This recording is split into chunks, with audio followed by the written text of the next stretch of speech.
placed into a speaking queue. When the speaker enable your video camera. This will be conducted with a recorded vote. Reports recommended for consideration by City Council will be considered at its meeting scheduled for May 22nd, and the deadline to register as a delegation for the City Council meeting is 12 noon on Tuesday, May 21st. Can I have someone please move a motion to approve the agenda at the call of the chair with the following adjustments? Table item EX 24-36, the 2023 Annual Integrity Commissioner Report to the May 29th, 2024 meeting. Withdraw delegate Sandra Archibald and add the revised registered list of delegations. Can I have someone move that? Thank you. Councillor Stevens. Anyone opposed? You're opposed? Okay. And then Councillor Nelson is opposed. I'll call the vote. Everyone else in favor then? Obviously in favor. One opposed. Can I have someone move a motion to adopt the minutes of the public meeting held on May 1st, 2024? Thank you. Mayor Masters. Any errors or omissions? Seeing none, I'll call the question. Any opposed? It's carried. Okay, we are going to start with delegations this morning for EX 24-37. And I would like to call on Dylan Morin to come forward. And Dylan, welcome. And you know the role here, so you have to just introduce yourself for the record and who you represent, and you'll have 5 minutes to speak. And there may be questions after. And welcome, Dylan. Go ahead.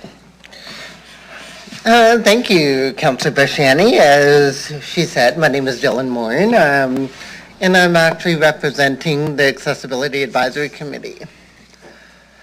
I saw the report, and I know that this report is looking to be passed. I do want to bring in a number of concerns, which are costs. And I know an individual with an oversized scooter that possibly,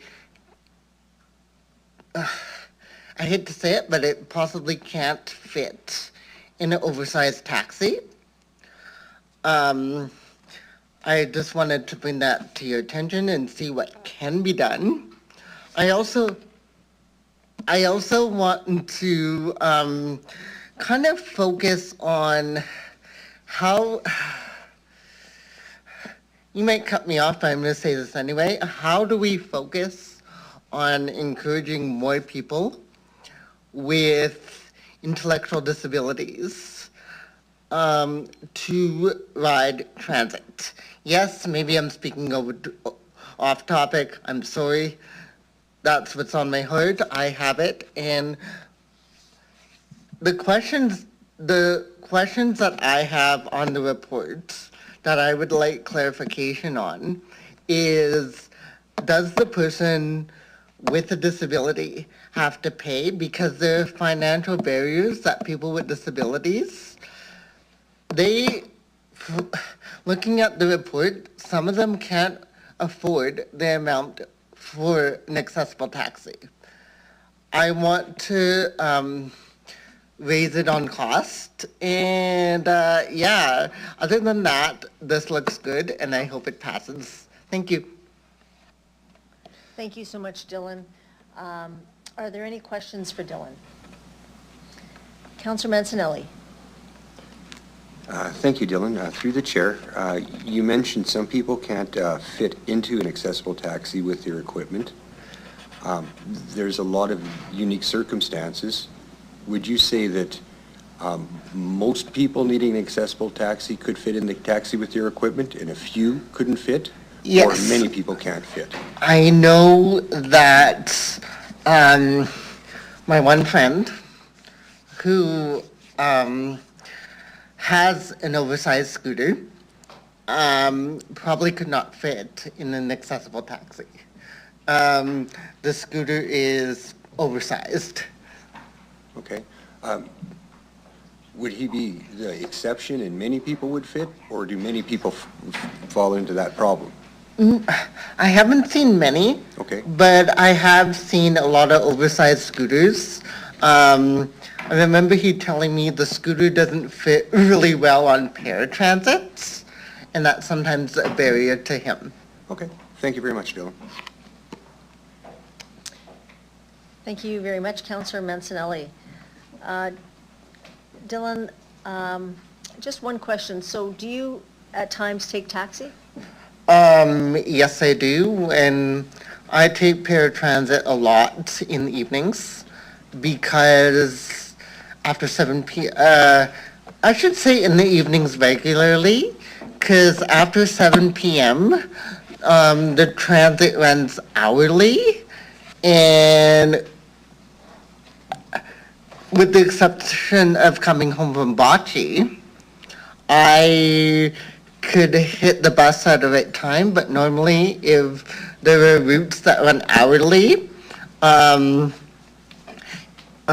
Uplands, I have a meeting that I go to once a month at a house in Uplands, and that bus runs hourly. Okay, so I just to ask you, but you do take taxi from Time to time. Yeah. And you said it's unaffordable. What is, like, No, well, with this new system, I did want some clarification if the person with a disability has to pay for the taxi. I was just looking for clarification, and I wanted to give consideration. yeah, thank you. I'm sure they do, but thank you. We'll ask that question. I see no further questions, Dylan. Thank you so much for being here today. Thanks, Counselor. He's got this down pat. Good job, Dylan. I will call Glenn Solly from Capital Cabs to come forward, please.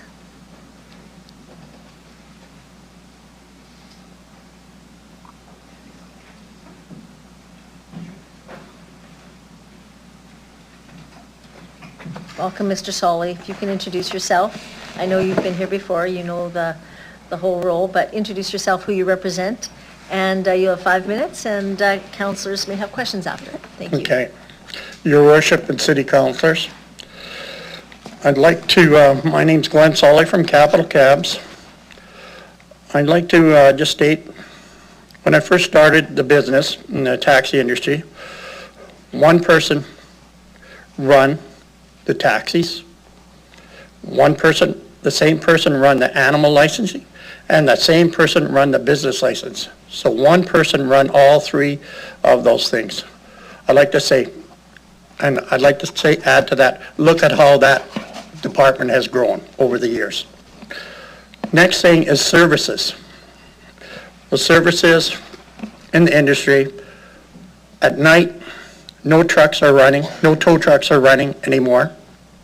I have to park the taxis where the problem has arisen and leave them sit there till the morning. No car washes are open at night anymore. Even no veterinarian clinics. Right now, there's no 24-hour vet clinic in Regina. You'd have to go to Saskatoon. So there's a lot of things that aren't running 24 hours like they used to. I also become aware of talking to some of the operators that they would not be associated with taxi brokerage. They would just operate under the accessible taxi company instead of paying taxi companies brokerage fees.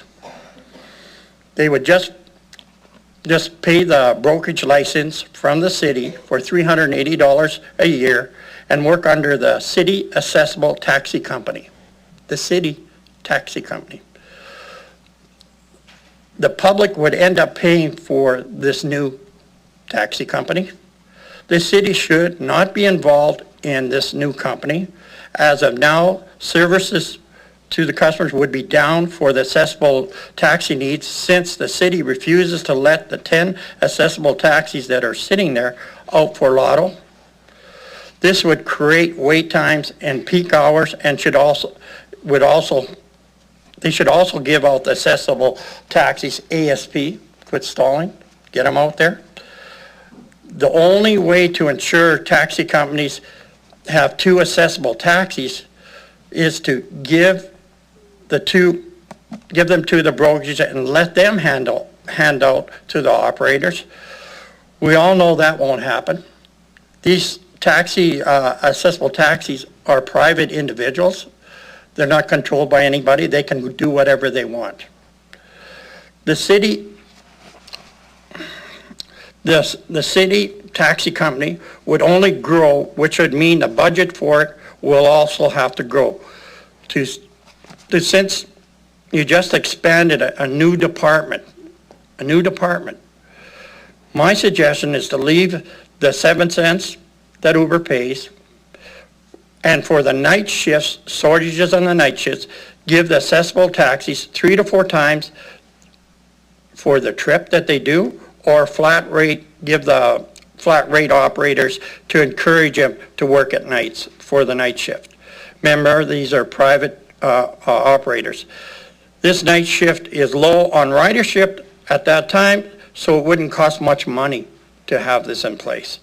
Please do not accept any of these recommendations put forward by your administration. I also like one more comment. I did try to work with the administration and propose that the taxi companies would put the trips into a thing. We talked about this before. And the cost of running up to 25 cars for the dispatch system would be about $8,000. And then we would just put it in, but the administration wasn't keen on that. So I don't think that this is needed, and it's just a big cost. And it'll only grow. That's what I'm trying to say. Thank you very much, Mr. Solly. I do have questions from councilors. Councilor Nelson, go ahead. Oh, thank you. Mr. Sully, do you have any accessible taxi cabs running right now through the chair? No, I don't. I had 4, but before COVID, then I lost all 4. And so I lost them all. Do you have any licenses to run accessible taxis? No, because they're not given to the brokerages. So you have no decos? We don't have any decals. The city refuses to give brokerages any licenses, so we can hand it out to private operators. I do have some operators who were asking about accessible taxis, but we can't do anything until the city lets them out.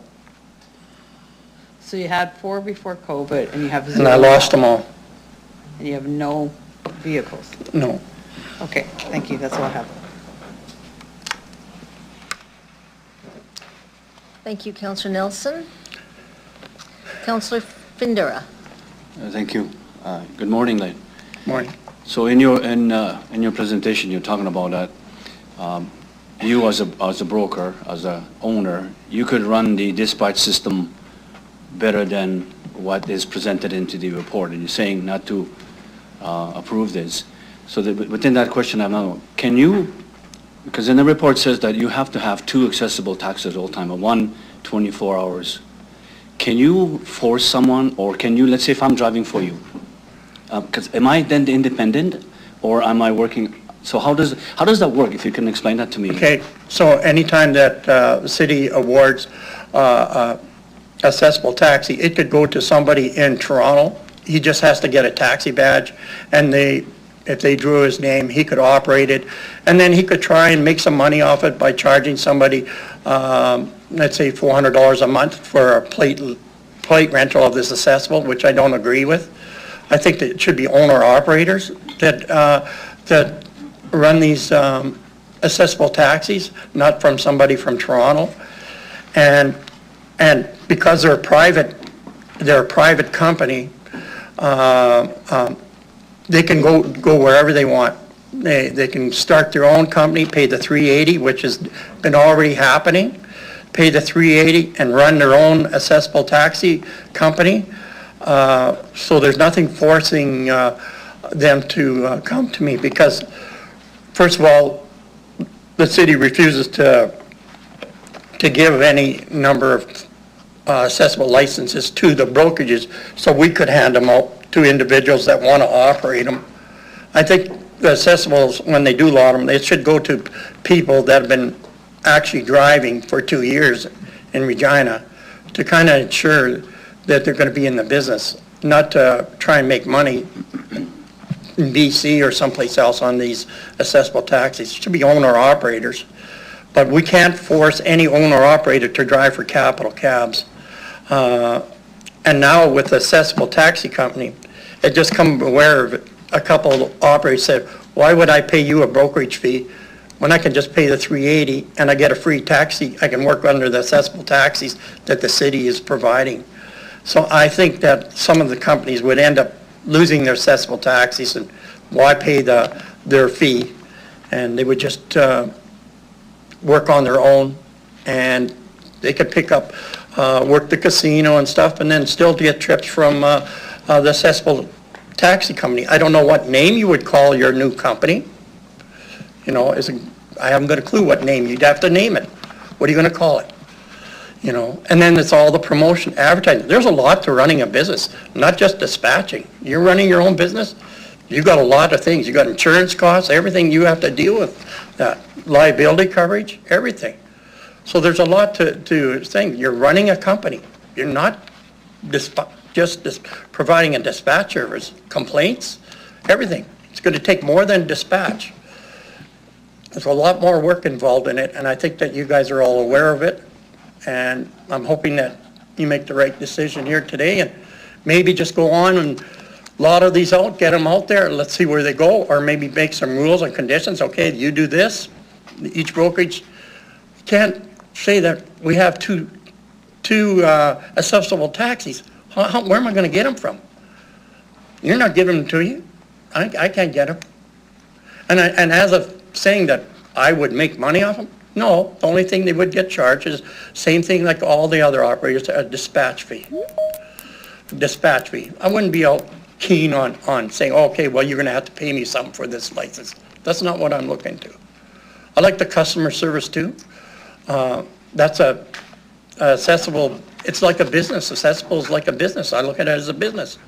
I'd like to see it grow in that. But I can't, if the guy's not happy with me, he can go someplace else. Remember that I'm pretty strict because I know all the human rights issues when it comes to wheelchairs. No driver can refuse a wheelchair, regardless of your accessible taxi. You refuse it, it's a human rights issue. You cannot refuse it. So that's where I'm pretty strict on when it comes to accessible. And some guys don't like that, but that's the way I am. Okay, Madam Councilor Chair, Perez? just to follow up on that one, the question I was asking is that if this passes, and it says here that the taxi brokers must have minimum of 2, now, what happens if you don't? I mean, so my question would to you, let me just... How am I going to get them?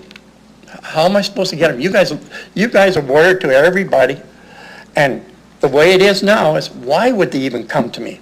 Why? Why would they want to pay me $900 a month for the dispatch fee, and then they got a free dispatch fee over here for free, and I can work the city and get trips from the casino or any flag fair or whatever you have, and work for free? Why? Which driver would do that? You're creating a big problem here. We have to be gentle in what we do, and what are you going to do to me if I don't have it? I can't. How can I get it? I mean, there's no way I can encourage, because they're all private operators. If you've got 6 accessible taxis working, there's 6 private businesses, same as the taxi plate. They can do whatever they want. They can go wherever they want. I can't stop them. Okay. I think that's good for me, Madam. Yeah. Thank you, Madam Chair. Thank you very much, Councillor Fundura. Councillor Mancinelli, go ahead. Thank you. Appreciate the presentation through the chair. I think you mentioned something about hard-to-fill portion of the schedule at night for accessible. Not many people want to work the graveyard shift. Was that part of your comments, if I understood? Well, I do think once you got the 10 accessible out there, I think there'd be all those individuals that want to work at night. They would run drivers and that. I think that, and by us giving a little more incentive to guys that do these trips, okay, well, you're going to make X number of dollars on that. But the ridership is very low. That's why I brought your attention in tow trucks, not operating in the city. Your customer breaks down, you're not going to get him unless he has a CA membership, but they don't give it for commercial. You know, I have to leave the taxi wherever it breaks down. It sits there till 7 o'clock in the morning. And that, so that things have changed in the industry. Bar rushes. There are no more bar rushes in the city. No more bar rushes. The Thursday, Friday, and Saturday, all gone. It's not there anymore. Even the ridership at the airport is down. Businessmen, COVID changed the way we run the industry. COVID has changed the way businesses run. They do it all online. They don't fly to Regina anymore because they can do it online. They don't need to come to Regina. I noticed that has really dropped drastically. So there's things have changed so much, and I see businesses going down all the time, and I'm saying, wow, you know, just unbelievable that COVID is still taking place in businesses. They've cut their times that they're working. A lot of people have cut their times because times are getting tough. You know, and then with accessible needs, you know, anytime that I find, I rely on the other companies to, if a customer phones me for accessible taxis, I rely on the other companies that have them to take care of my customers, you know, and that's what I'm doing right now. I try and rely on them. I have accounts set up for them to handle them right now until I can get something more going with accessible. Okay, thank you. Thank you very much, Councillor Mancinelli. Councillor Stevens, go ahead. Thank you, through the chair. Glenn, I just want to ask you to clarify something you suggested. And correct me if I'm wrong on any of these points. It sounds like, one, the accessible system is a burden on brokerages to begin with. There's costs, there's liabilities, uncertainty. And you would prefer there to be a city taxi company that essentially would deliver all of the accessible taxis in Regina instead of requiring you to do that. Is that correct? Well, if the city wants to run it, then they should leave the taxis, the accessible taxis, and then run their own. I mean, at one point I did say that. But I don't know if you guys want to go and create your own company. I think by letting the taxi industry, I'm not against running accessible taxis by all means. I look at it as a new way of me getting more customers and customer services, because I know the needs are growing. But if I have accessible customers that need accessible, I want to try and help them out. I know the concern is going there, but by us doing what is here today, my concern is I'll never get any accessible taxis to work with our company, because why would they? They can just pay the $380 a year and just work with the city. If you shut that down, then I'm hoping that I would get some of the accessibles and build that up. It really hurts when I lost those things, how I could deal with accessible customers' needs. I have a lot of people that we're transferring into the taxis right now. We're picking them up, and they're managing to get into the taxis and that. So that's what we've been doing a lot, because we don't have the accessible, and they prefer. Customers also prefer their own companies. Customers want to ride in Capital. Some people want to ride in Co-op or another company. It's their own choice. They have a choice on which company you want to ride. But you amalgamate, you now took that choice away from the customer, and maybe they're not happy. I mean, if they're not dissatisfied with one company, they can go to another company. You're taking that choice away from that customer. That's not a thing. And by you having an accessible taxi company, but you want the industry, you want the public to pay for it. You want the public to pay for this taxi company? How am I in business? How about you paying for my cab company? How about you subsidizing my company? Who's doing that? Nobody. So if I could follow up, you'd suggested one of the problems is why would I, as a license holder, why would I submit myself to the brokers?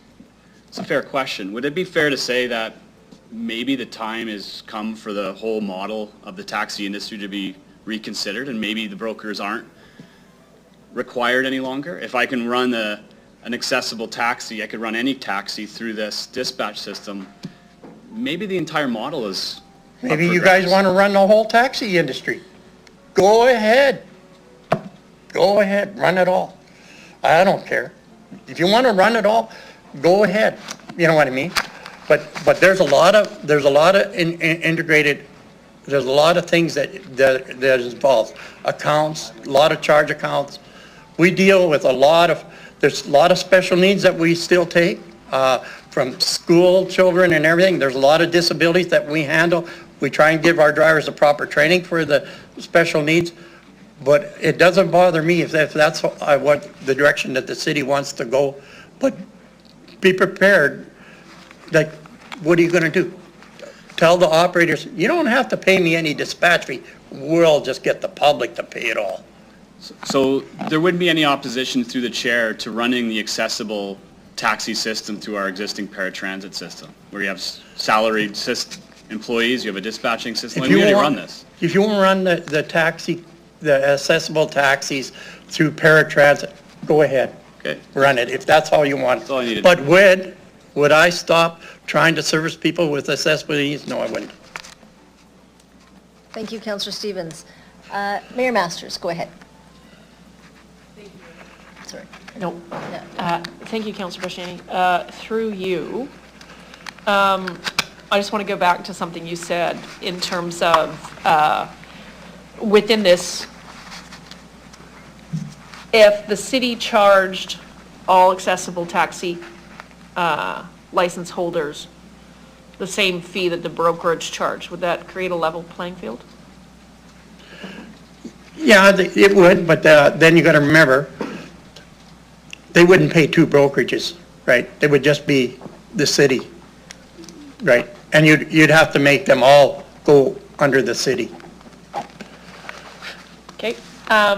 Within the list of recommendations, there is a recommendation that all accessible taxi cab drivers must complete mandatory training as prescribed by the license inspector. Do you have any issue with that? No, I think that, I don't think that's a bad issue. I think that everybody should know how to hook up a wheelchair. I know that the training, I never got any training. I mean, I went on YouTube to look at how to hook them up properly. I learned myself. I also know mistakes that I have done when I took wheelchairs, and I corrected them and tried to pass that on to my operators and how to be safe and caring and considerate of handling. And that's very important for drivers to know and to be it's just common sense, I guess we could say. Okay. In terms of the money being suggested that be invested here,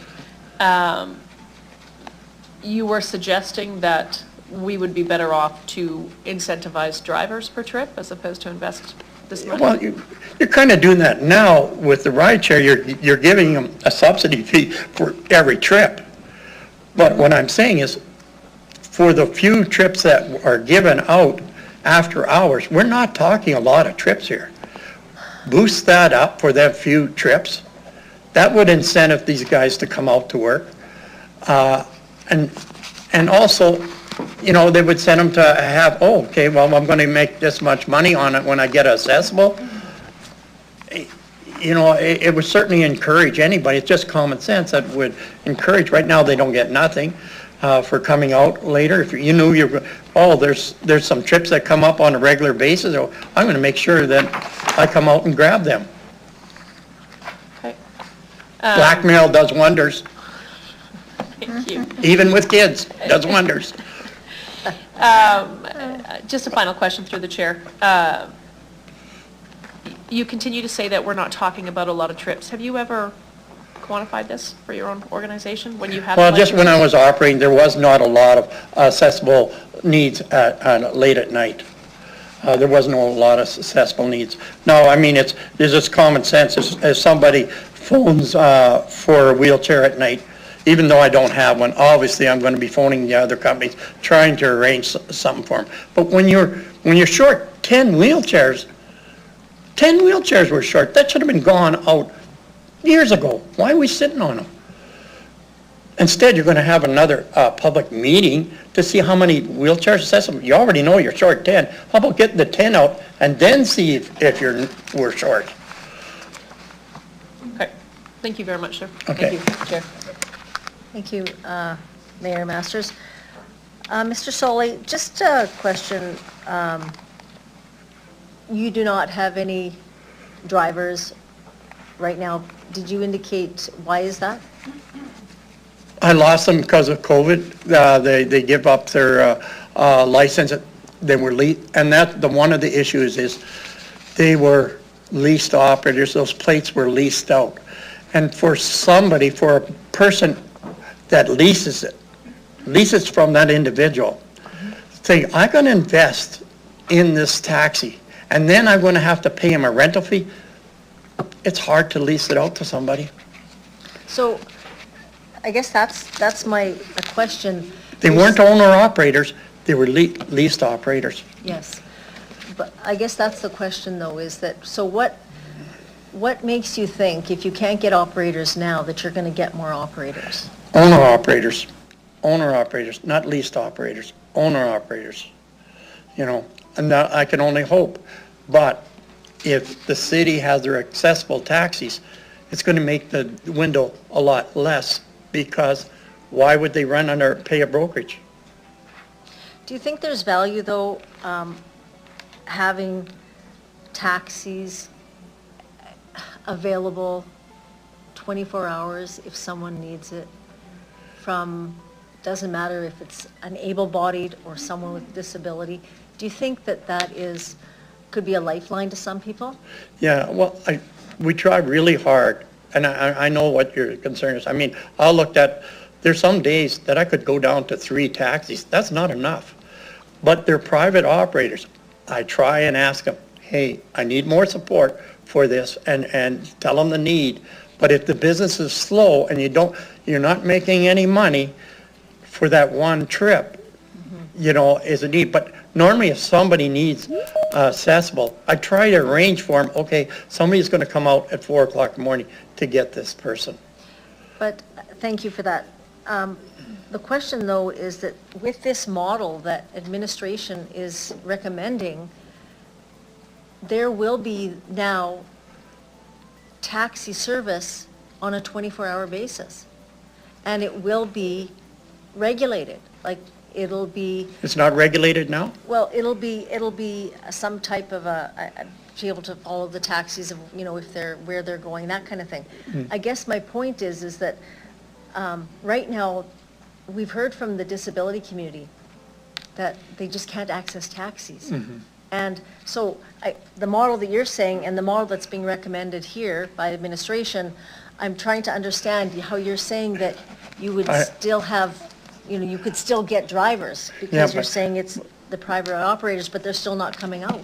But the thing is, you're short 10. You're short 10, and then you're telling me the needs. Well, why didn't you put the 10 out there and then see if there is a problem? But you didn't. You have 10, and I don't have any. They should have been given out, and then see where it goes from there. But when you're short 10, well, let's short them up 10, and yeah, this model will work, but we're short 10. Sure. But now we'll get the 10 out. Yeah, well, yes, it's going to work because you got to put 10 more plates on. Of course it's going to work. But you also remember that to say that I have to have 2 accessible license, where? They're all operators. They're all owner operators. I can't get them. And for them to pay a brokerage fee, and then why would you pay a brokerage fee when you can get free from the city? It's free. Nice plan.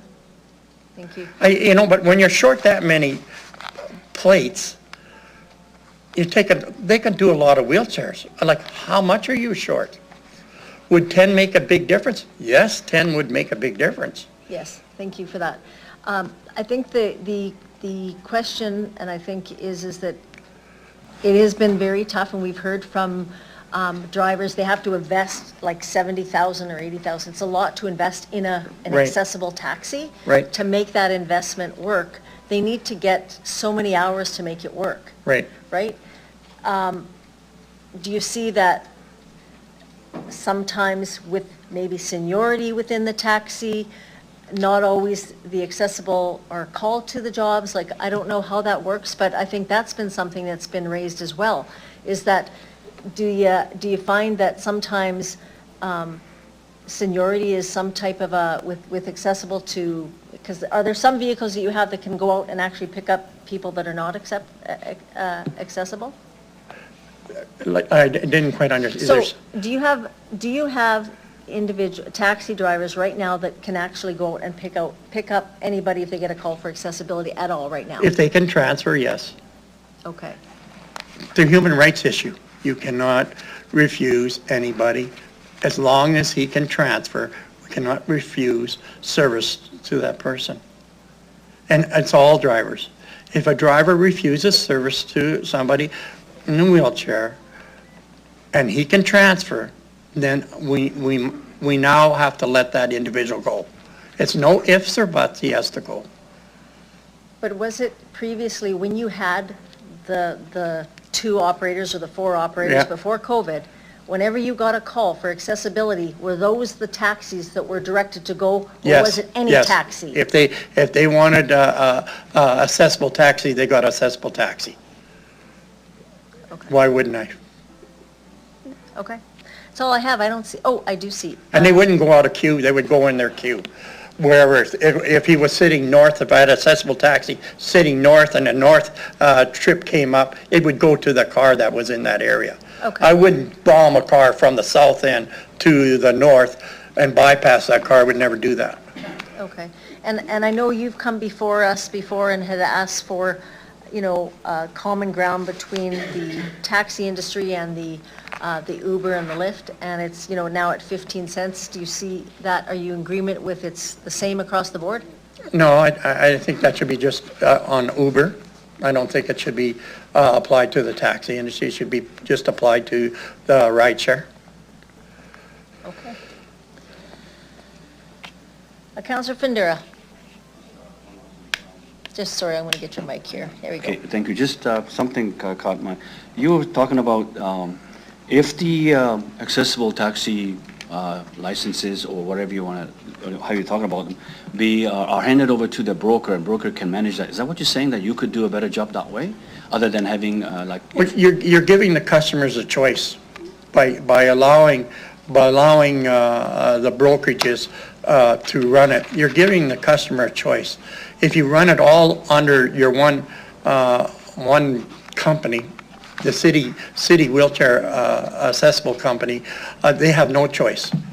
So if they're not happy, they have no choice. You're now forcing that person to ride with that. But right now, what I'm saying is you're short 10. I think the 10 would make a world of difference. And to keep them out there, guys not operating them, okay, give it to the next guy. But keep them out there. Don't let it build up to this amount of accessible taxis that we're short. It's ridiculous. Okay, Mr. Sullivan, Councilor Bresciani, you mentioned something about Uber and Lyft. Do you know if Uber or Lyft have a accessible taxi? No. Okay, No. okay. Thank you, that's good. Thank you very much, Mr. Solly. That's all the questions we have for you today. Thank you very much for being Okay, here. thank you very much.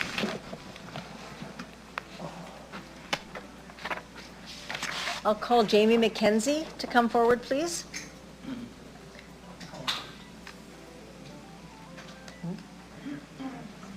Yeah, he needs it, absolutely. Or he actually can, he's up, so he got a new chair. Looks good, Jamie. Nice chair. Jamie, if I can just have you introduce yourself. Yeah, I know. And you know the role. You got 5 minutes and who you represent. Go ahead. Okay, my name's Jamie McKenzie. I'm a self-advocate, so I represent myself in disability issues because you've seen me here a lot. And I use the taxis now because I do not use paratransit because of incident. So I do not use, so the new idea, I think we should try it for 2 years and try that for two years because we need cabs there 24/7 because of my incident back about 2 years ago when I got stuck at the airport and there was no cab on the streets. So I want to see change. This change will help everybody and try it for 2 years because right now the current system's not working because people can't get taxis. And if administration, can you see if you can get 20 cabs instead of 18 or whatever? Because Saskatoon has 26. Since when I was still living there, they had 26. So why don't we go up to 20 cabs instead of 18 or whatever? I want to see 2 more cabs added to it. I should have brought it up before. I want to see 2 more cabs added and make it up to 20 instead of just 18. Because people with disabilities have the same rights to go out in the community 24/7 like everybody else and enjoy life. Like, we want to have a life, and if people don't know there are cabs out there that are wheelchair, they won't take it. And that's why people aren't taking them at night because they don't know about it and they get frustrated, so they give up. So there needs to be these changes, need to try them for 2 years and see what happens and hope that they work out. And if they don't, then we will fix it then. Right now, yeah, because that's what I mean. The safety of us is more important because with me taking the taxis, I've been in issues where taxis don't even do my chair up proper. And I slid in the taxi cab a few times because I wasn't brought it up proper. So I just want to see the changes and see 2 more cabs added to 20 instead of just 18 because we shouldn't be so far behind Saskatoon. I was on the committee in Saskatoon when it went up to 26. So I know about Saskatoon very well. So that's why I want to see 20 cabs instead of just 18.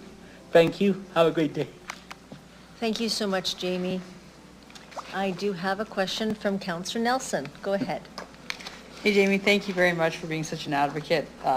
We do appreciate it.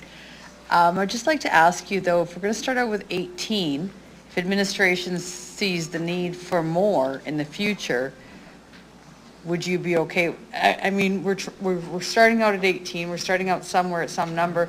If the amount of rides increase, would you be okay with the fact that we'll look at it and then we'll adjust? Maybe Yeah, we do need because- 2 more, maybe we need 5 more. Yeah. So are you okay with that? And you're okay with administration taking on that? Yeah, because I just want to see enough cabs. Like, Regina's behind Saskatoon, and it's sad to see. Because I was on the committee when it was 26 in Saskatoon. I was the vice chair in Saskatoon. So I know about Saskatoon taxis very well.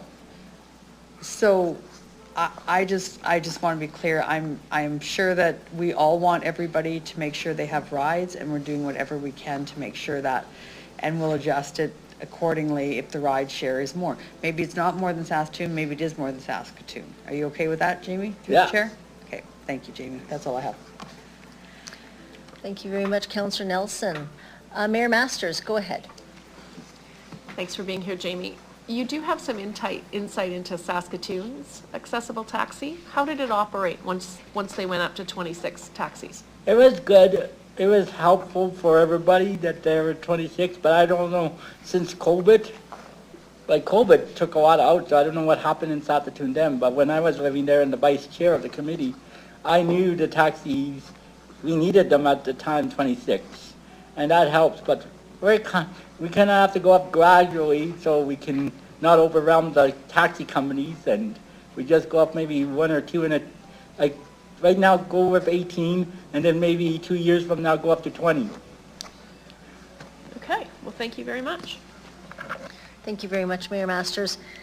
So Jamie, one of the things it talks about is making sure that there's some training. So training that actually is solidified and consistent between the organization. What is your, do you think that is needed? Yeah, big time, because I've been in cabs where I wasn't routed in proper and I moved. And it's not good when you're moving in a taxi cab because you can get hurt. And Yeah, we need the train, that's why we need the, most important thing, we need the training in place as soon as possible.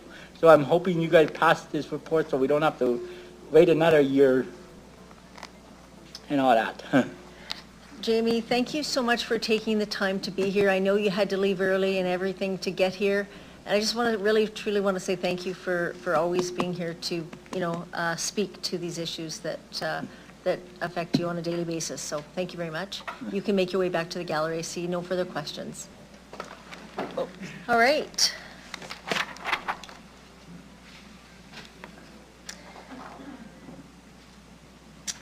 I will call upon Daljit Singh, Ranjit Singh, and Sarabjeet Singh from Co-op Taxi, please.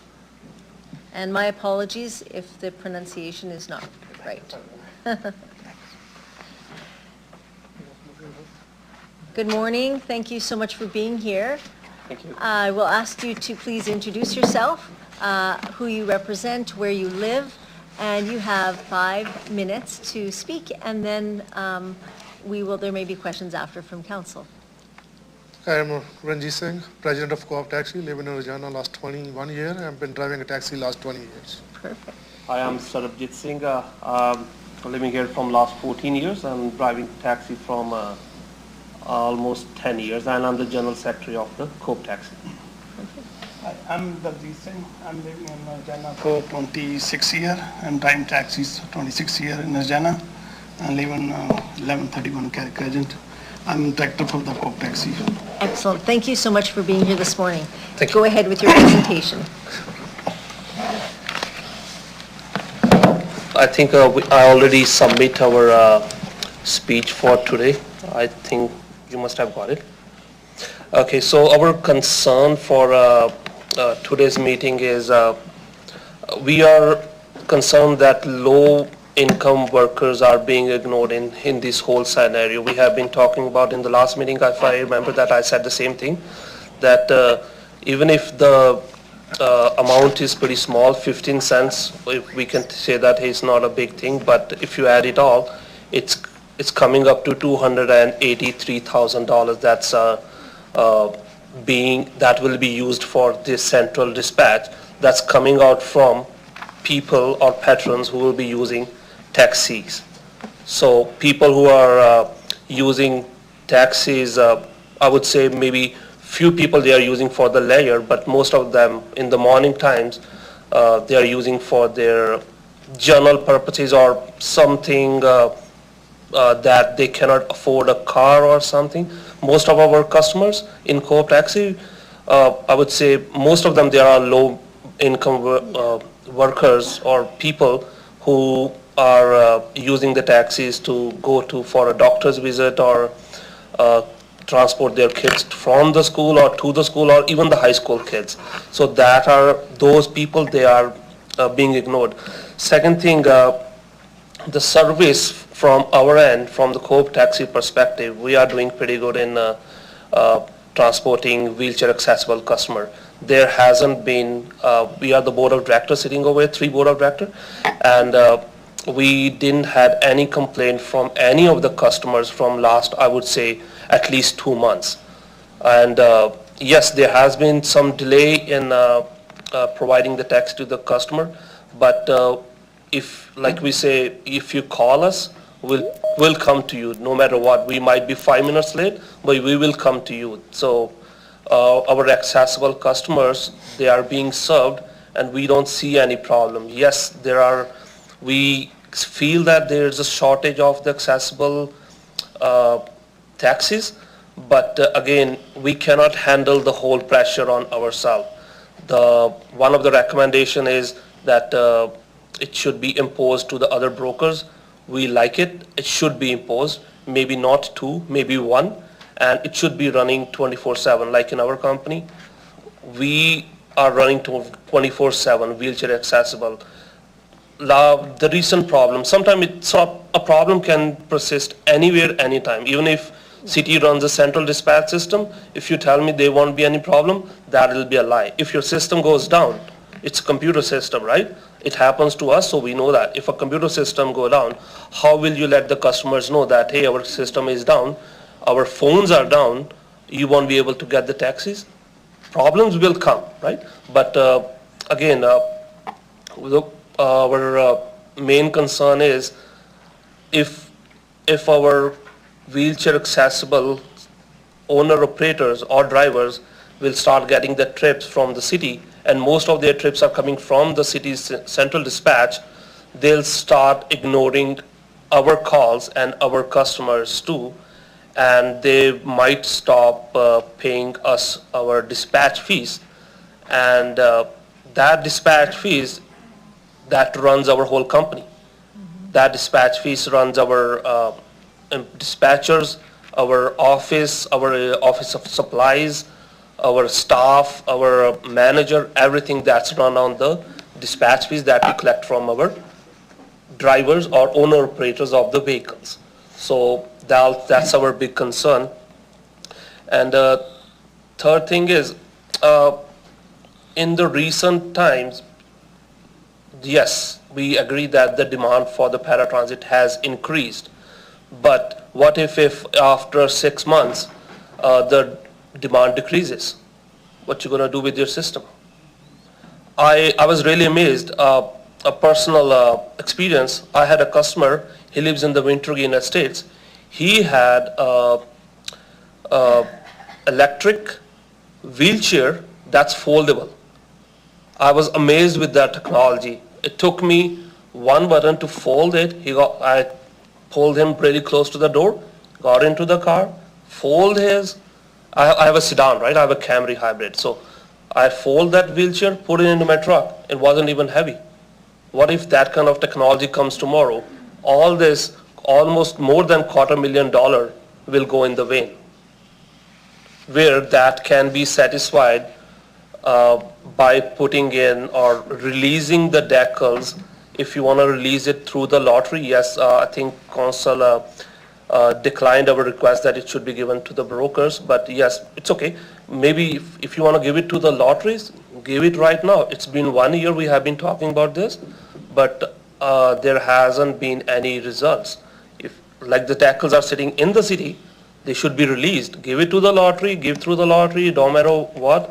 And if 5 wheelchair accessible taxis comes in, I think that'll take a lot of burden from our perspective, and customers will get the cabs or wheelchair accessible cabs really quick. And another thing is, like I said before, a system can go down. So this is a trend, right? Once a elderly person who needs a wheelchair accessible, or any person who needs a wheelchair accessible, start calling in to city, and if the system is down, that person might not get the wheelchair accessible, or they might think that, hey, Cope doesn't supply or doesn't give the wheelchair accessible. Or if the city's system is down, their phones are working, whom would they recommend to call? Will it go by the priority of number of the cabs, or will city favor one company? Will it say that, hey, just call the Co-op taxi or call Capital Cabs? That's our concern. We might lose our customers. So at the end, the recommendations is, like I said before, release the decals, impose some harsh rules on the brokers. Like we are already providing a really great service. I think other brokers should chip in too, and they should help us. And let the decals run. I think I said the same thing in the last minute too. Let the decals run for 6 months to up to a year. Release the decals and let them run for 6 months or 1 year, and then see how the demand is going on, and then maybe decide what can be done. And again, night paratransit, 1 night paratransit and a couple of wheelchair accessible working at the nights. I think that'll solve the whole purpose of it without any spending almost close to $300,000, and putting into the future that this might help. Like there's a word might in front of it, might help. It will help, we are not sure. Thank you. Okay, thank you very much. Perfect, right on time. I do see Councillor Findura, go ahead. Good morning. Comment was made about lottery. My question would be, we discussed this taxi industry for many, many years, as long as I sat here. Has the lottery system, has that been successful in your opinion? No. It was not successful. I think administration might know it that there was a lottery system for the seasonal plates. It was not successful and it went into the wane. So we recommended last time too that it should be given to the brokers, maybe depending on the size of the fleet, but maybe it was declined. That's what I know, that it was declined, that it cannot be given to the brokers. We might prefer or give it to somebody we trust or something, but to be true, that's not the scenario. It should be given to the brokers, but again, it's up to the city. Okay. One second question here would be is, we discussed this before, where Uber and Lyft don't have accessible, and in one recommendation says that accessible per trip charges, accessible should be charged to all transportation network companies. If they don't have, in your opinion, how is that going to work if they don't have the accessible? See, that's what it just came into my mind. We have 58 taxis, and out of that, I think 6 are our wheelchair accessible. So 10% of Coop taxis fleet Is accessible. is accessible. If you impose that 10% to the rideshare companies, there are maybe 400 or 500 Ubers working in the city. That 10% will be 50. If you want to impose it to them, we really appreciate it. Maybe even 5%. That'll be 25 wheelchair accessible cabs working in the city. But I know they won't do it. Okay, thank you. Sorry, just Counselor, just repeat that. How many did you say you have in your company right now? We have 6 of them. 6 6? Yes, wheelchair accessible. out of 58. Okay. We 6. used to have 8, but the 2 people, they move from city, and so they go back to the city. They come back to. So like the decals are in the city. In the city, sitting in the Oh, desk. okay. So they're lease or owners? I think they were, the decal was given to them, I think through the lottery, and they moved from the city, Oh, okay. so they gave it back to the city. I see, got Yeah, you. 'cause So they cannot currently drive. 6. Okay, Yeah. sorry, Counselor Fernandez. just No wanted to- worries, yeah, No. good conversation. So then, previous, Mr. Solly his discussion with us was that there are 10 licenses that are sitting, accessible, that are sitting with the city. And his comment was they should have been given out to brokerages. And so my question on that point is, so the survey that was done, should have asked Mr. Solly, the survey that was done and having less 10 out, was that an actual true picture of what's really out there by having 10 that are sitting in a drawer, not being available to be put to business?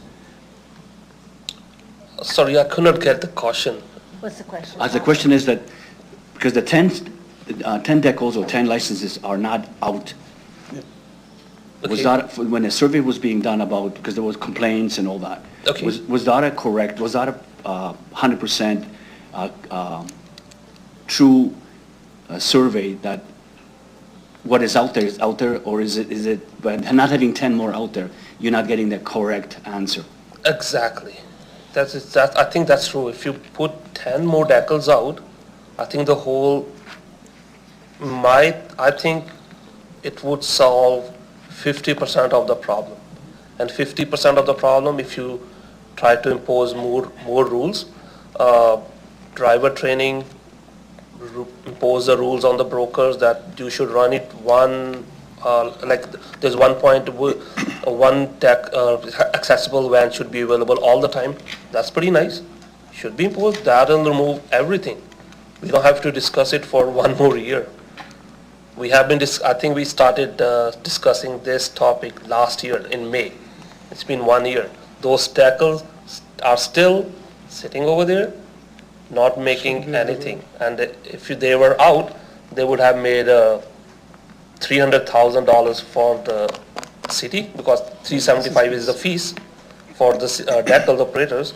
That would have been collected in the city, and those might have been serving the customers. Customer outside. Okay. I'm just going to continue if you don't mind. So your comments were that $280-some thousand a year for the third-party dispatch. Are you saying that that's money wasted? So what I'm hearing is that the very low call from, let's say, midnight to 7 a.m., how heavy calls are coming in at that hour? Because we're talking about 24 hours a day, 24/7 driving for accessible. What are your calls? Because you have 6. How often do you send out your accessible at 3 in the morning? Most of our calls, they are on Saturday and Sunday. I'll tell you the truth. This Sunday was a Mother's Day, right? Yeah. I got a call from our dispatch at, I started working around maybe 7-ish, 7:30, that, I'm telling you the truth, that none of the wheelchair is working. And we might getting calls at around 10:30 a.m. That was our first time call. Call couple of people. They said, hey, we had a sick day prayer on Saturday. We were a little bit tired. I called two of the guys. They started working in 10 minutes. Okay, so my question is that, So it was pretty busy, and he thanked me in the evening. He called me and he said, cause of you, I started working. And I think that day he made around 15 or 17 wheelchair accessible trips. And he said it made a good day for him. He made a good money. And his mother was expired a couple of years ago. So he said he had a good conversation with people, and he said, Happy Mother's Day, and he got a really good response. So it works out. If you work, it works out. Yeah, but the question is about midnight to 7 a.m. Midnight to 7, we don't get that many calls. Yes, in the weekends, Friday and Saturday, we might get some calls, 1 or 2 maybe at the maximum, but not that many. Okay. So when you were talking about, what would, like in your opinion, because the city and the surveys and the meetings with the brokerages, meetings with the accessible community, meetings with communities, if in the report, there are complaints that people can get, or getting refused or rejected. In your opinion, give me your opinion on what that survey was like. I mean, they asked you, what do you thought? Are you disputing some of the comments that are made that people cannot get a cab, or when they phone and they get refusal?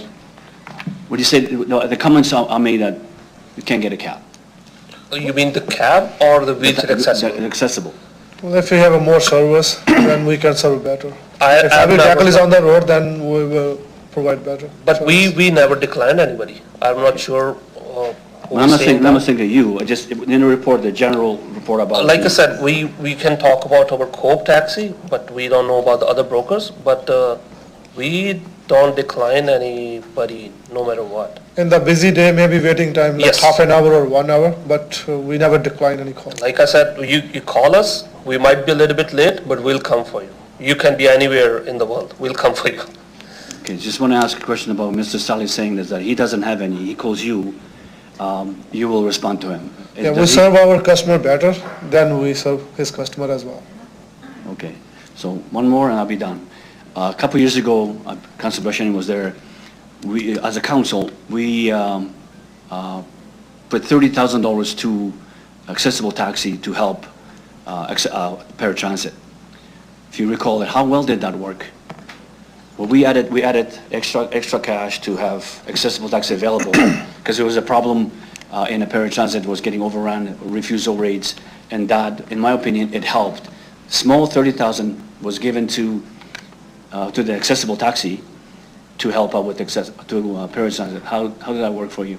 Yeah, the money, the driver got the money, that one, incentive say, and they are pretty happy with it. And they are like, serve better. There's some people like work 24 hours now, those cabs. Okay. Like I said, few of the rules recommended, they're pretty good. That owner operator should drive by himself or herself, and they're pretty good rules. The owner operator we have, who are driving, who have their own vehicles and or their family members, like close family members, they are doing pretty good. They're doing pretty well. They are happy and they don't have any problem. They're happy with the incentives from the city and they are happy working with Coop Taxi. Like out of 4 accessible cab, 24 hour working out of 6. Out of 6, 4 are working 24 hours. Four of them working 24 hour now. We are helping pretty good for the paratransit. We have still, We are taking overload of paratransit every day. Every day we're taking call for the paratransit, even regular call, they call us too, and plus the accessible too, we are helping lots of them. The money come to all the driver who's working there. Okay, so then, with the comment was made by previous delegation about it's not leased by owner-operator. Owner-operator works better than leased. Are those owner-operator, or how does that work? There are some lease operator and there are some owner operator as well. And they hire a driver at night time. Okay, so the lease operator, owner leases, and the owner is, how does that work? The owner of the cab works with you and then leases out to a driver, or how does that work? Depends. It's up to you. Like if, I know one of the decal is on a lady's name, she won the decal in the lottery. And she gave it to her husband to run it. And he's running it. Sometimes he's driving it. Sometimes he has a driver. He has a driver. But again, when he drives good. But it's pretty hard for, there can be a lot of problems between them two, right? So we don't know about that. It's not a good idea to Yes. give to somebody he's not driving. Exactly. Give to them who's driving. Who is driving by himself? To give to them, and give to broker. Broker, we have, like so many people line up, who want to be drive, we can give to them. If this guy quit, we have other guys to run that one. So we have a lineup, to people who's taking, even a regular player, the people line up, I want to be lease the plate, somebody not driving, like some people working for other job, but they can't drive, right? So they give lease to somebody else. So that's why you give to broker. If you give to broker, broker have lease to who's going to be driving. People line up there, like our systems line up, Okay, thank you. Thank you very much, Councillor Findura. Councillor Stanichuk, go ahead, please. Okay, thank you very much. Some of my questions were answered were actually asked by Councillor Findura. But I do want to follow up on some of them through the chair.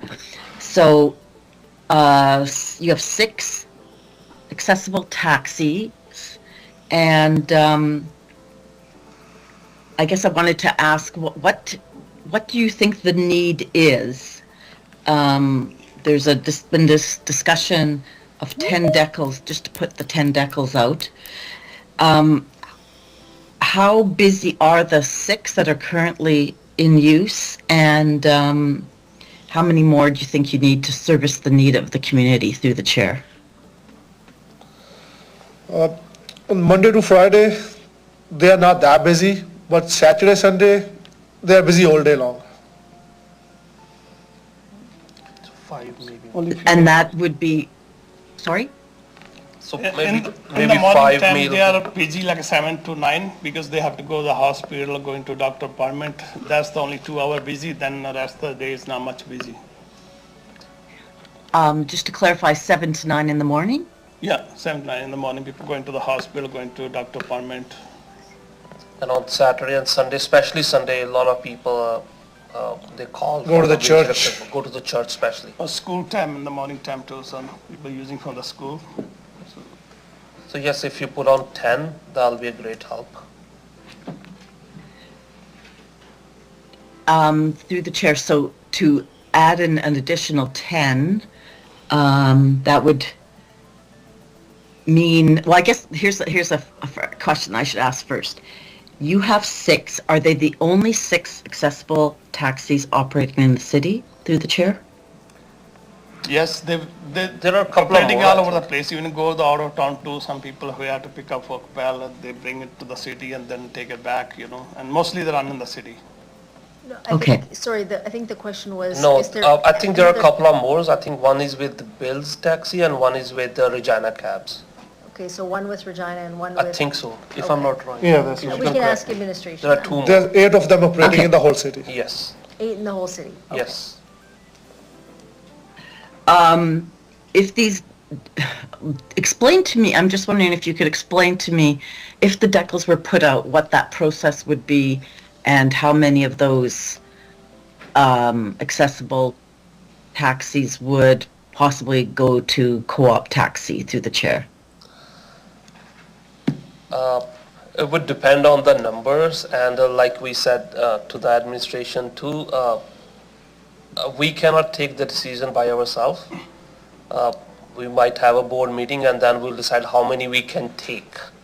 Because thing is, we don't want to hurt our rest of the cabs too.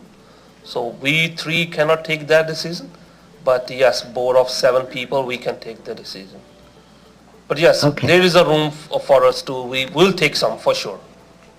We won't deny that we won't take any of them, no. We will take We can some for handle sure. 5 of them. Yes, maybe 5 everybody will agree on it. Okay, thank you. Through the chair, you, in your presentation, in your written submission, you talked about one of your recommendations is to impose rules for brokers. I'm wondering if you could explain that a little bit more, because I'm not sure if I understood that through the chair. Just like it's recommended that every broker should have 2 wheelchair accessibles and one should be working 24 hours. I think there can be addition or subtraction, but I think that we like that rule. It should be imposed on all the brokers that, hey, you should have at least 1 wheelchair accessible. That's what we meant. Okay. Okay, I don't think I have any other questions. Thanks Thank you. very much. And I'm sorry I missed the Sikh parade this year. I was at a funeral. No problem, you can attend next year. Thank you very much, Councillor Stadnichuk. Councillor Mancinelli. Oh, sorry, go ahead. Thank you very much. Through the chair, I just want to touch on one thing. We've talked about the licenses and we can hold in the actual service. One of the things about this report is also data and trying to understand where everything's going. Do you guys operate under an app and do you have some type of integrated data with your drivers? I was amazed when I read that. We submit our whole data every month to the city. Okay. I'm not sure how that data is not getting to the city. We submit it every month. We have to. We don't have an option. We have to. Our manager, she submitted to the city every month. During the engagement, did they ever discuss any points of data? Were they looking for different data than you're submitting, or? Accessible separate, data for the regular cars, the regular taxis, the separate data, so we submit both. And to be true, whenever city has some, they need some specific description or something, they email us and we give them the data. We have never declined anything that, no, we are not giving you the data. We provide right away. Okay. If you And ask- you guys are technically savy too, like I said, Exactly. you're Our app integrated, managers- everything else, you have, you could pull data differently if you needed to, you have those abilities? Yeah, and everything is computerized. Okay. Maybe it might take us 15, 20 minutes to get to the bottom of it, but everything is available. So we have all details, and the existing dispatch system, we have it, that's pretty good. Okay. Within the report, it talks about incentives. Part of the problem that's been discussed so far was about recruiting and holding drivers off hours and availability. The incentives proposed under multiple packages, do you think those incentives would have the outcomes needed to make sure people are available to perform the service? If you, for an owner operator who think that this is my only job, even if you give him or her the minimum incentive, he'll be happy. Okay. Like I said, I think one of our driver, he don't even apply for the incentive, if I'm not wrong, car 60. I have no idea. I think he doesn't even apply for incentive because I think he said that it's a little bit of administration work for him. Mhm. He don't apply for it. He's happy because he's making decent money from the business, so he's happy. Okay, thank you for your information. Much appreciated. Thank you, Councillor Mancinelli. Councillor LeBlanc. Thank you. Just want to make sure I understand one point you folks had said, which is, am I right in understanding two things? One is, some taxi cab companies in Regina do not have accessible taxis. And the second is, if someone calls those cab companies looking for an accessible ride, those companies might then call you and say, you have accessible taxis, can you send someone out to this customer who we can't service? Through the chair, is that accurate? First thing is yes, and second thing, if a person needs a wheelchair accessible, at the moment, if it's a new customer, he might call other cab companies. But if it's a regular customer who needs it like in once or twice in a week, he won't call the other companies. He would know where to get it. Okay. But of course, if they call us, we serve our customer first, then we send them. Like if you need something specifically that you know that you'll get it from the Walmart, you'll go to the Walmart. You won't browse around, right? That's how the customers are. They know Cope taxi, get it. Right, and so just flowing from that through the chair, so it's fair to say those in the know, people who regularly need accessible taxi rides, know that Co-op is the company who can best provide those in Regina. Paratransit or Co-op, yes. Yeah, okay, thank you. Councillor Mancinelli, did you have another question? Yeah. I figured it was too specific, but I'm going to go for it anyways. In the report, there's option 1. Of the 3 options, it's the cheapest by a third. I noticed the incentive program, I think, will offset some of the problems in the past from the driver expense and having people provide the service, and it kind of has necessary incentives to make the incentive. You kind of mentioned about the people paying for this are going to be the people who probably have the lowest income, that's why they're using the taxi service. Do you think this option 1 fits all the needs with the proper amount of licenses being released? Do you think that would take hold and make the needed change? That's what we are recommending. Okay. Release the decals, let them run for 6 months up to a year, and city has the data. We submit it every month, and maybe do a small survey that how's it going, and then decide. Okay. That's the cheapest option, and that won't hurt anybody's pocket. Okay. Not yours, not mine, not the city's, And not the users. customers. Yeah, okay. Thank you. Especially the customers. Because if, like I said, 15 cent, well, what is 15 cent? It's nothing, right? But it's that's the total at the end of the year, it's coming out down to $283,000. Yeah. And that's not the end, that's just the start. What other problems might face, what the vendor, if he or she increases the price tomorrow, you cannot say no to them after a while, because you're stuck with them. I know, I always say the burden on taxi industry. There's so many other people working, on the private. Why they're not burdening those people? They open up so many private company and they're providing service in the city. So why the only taxi industries, the killing our Being taxi targeted, industry, making tough and tougher every year for the taxi industry.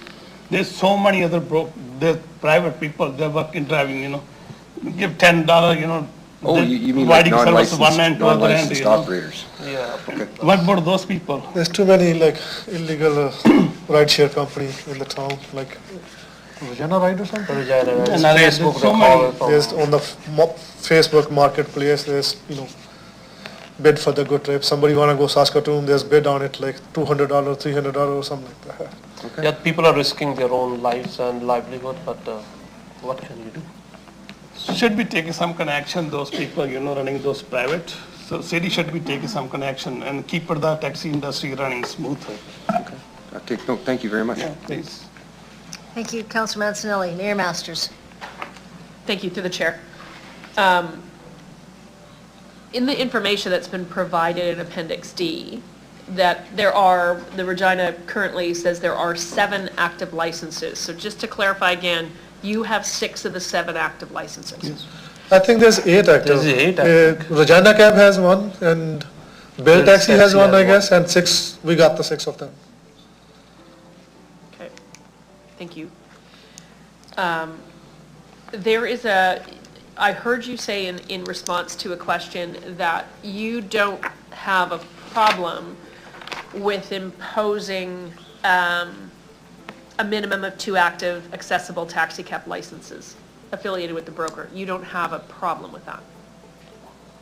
We are running 6. We Run 6 already. we don't have any. If, So you have 6 accessible taxi, sorry, yeah, And 4 of them is 24 hours. and 1 taxi cab always. 4 of them 24 hours. So we don't have any problem with that. Sometimes, people sick and cars broke down, then we short, right? It can happen with anybody. Like one of our cab driver, his starter stopped working, 2018 Toyota Sienna. He could not get it in whole North America. He waited for 2 weeks to get just the starter. It was a 20-minute job, but for the part, he had to wait 2 weeks. Wheelchair accessible. And so one of your significant issues is not having a central dispatch.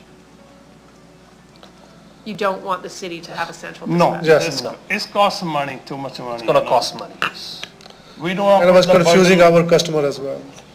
It's too much burden on the customer, this day, everybody losing a lot of jobs and they don't have enough job and they can't afford to put other burden, those customers. Okay. And you don't have, and I apologize to the deputy mayor, Councilor Regina, if you've asked this question of this particular group, but you don't have an issue with mandatory training.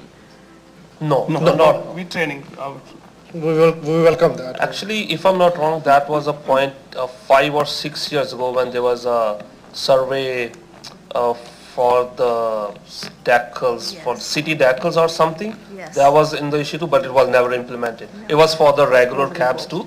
I remember it, I attended it at the Royal Hotel but it was never implemented. Even for the regular taxis, there was a big survey. I think city spent, if I'm not wrong, $500,000 on that survey. And nothing Okay. really. Okay, because I was just getting confused with numbers floating Yeah, around in yeah, reports no, and that's good. answered things. Thank you very much. So you just, one of you struggle and you're saying you still are opposed to having the central dispatch. And I need clarity as to, cost is one thing, but I want to ask about feedback from, and you have your own data that you do have and you share with the city. But from a feedback and a customer service, that kind of thing, do you think that there's a benefit that it all goes into comes back to one dispatch area and then dispersed out? Do you not see any benefit there? These are the difficult times.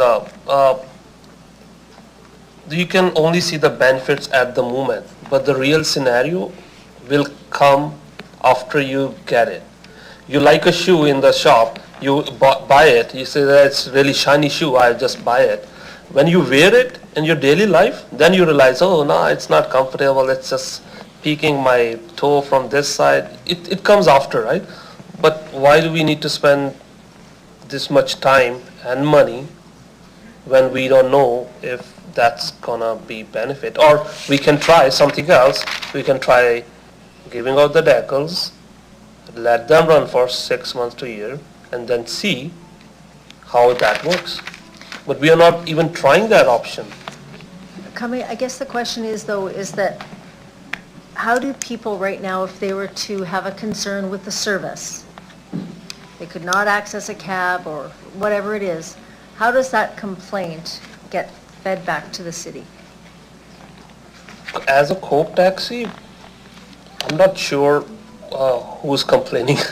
They should complain to the board rather than to you. We'll sort out some solution.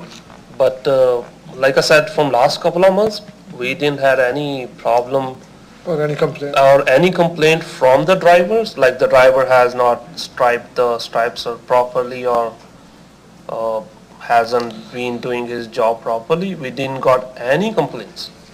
None at all from last 2 months. Because we had one complaint couple of months ago and we sorted out. Sure. Because that lady, she went online and on the Facebook and we were like, what the heck? How many, if you have the data, how many trips do you make in a month for Last time we disability? checked, it was around 700 trips a month. 700 trips in a month? Yes. Okay, for the accessible cab? Yes. Yes, ma'am. Okay, a taxi, sorry. Okay, 700. and I want to say, again, Approximately. Approximately 700, yeah. approximately 750 or 700? 700-ish, I Okay, think. thank you. So We already submit data to the city, so Sure. they probably know that. And is that, again, kind of on a regular basis, you kind of see that, like if, is that regular? Yes, yes. Okay, And the most, so that's, it's most quite- of the trips, they're quite a few on trips. weekends, Saturday and Sunday. Okay.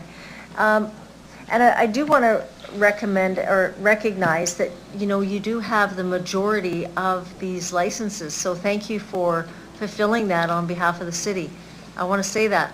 Thank you, that's the Appreciate first it. best thing coming from the city towards the Cove Taxi. Really Yes. appreciate it. We have been eagerly waiting to hear these words. Our ears were hungry for these Somebody words. appreciated our work. Thank you. Yeah. And I guess just the last question, and I know we have to break after this, but you did say that if these licenses get released, they would go to, you're suggesting a lottery?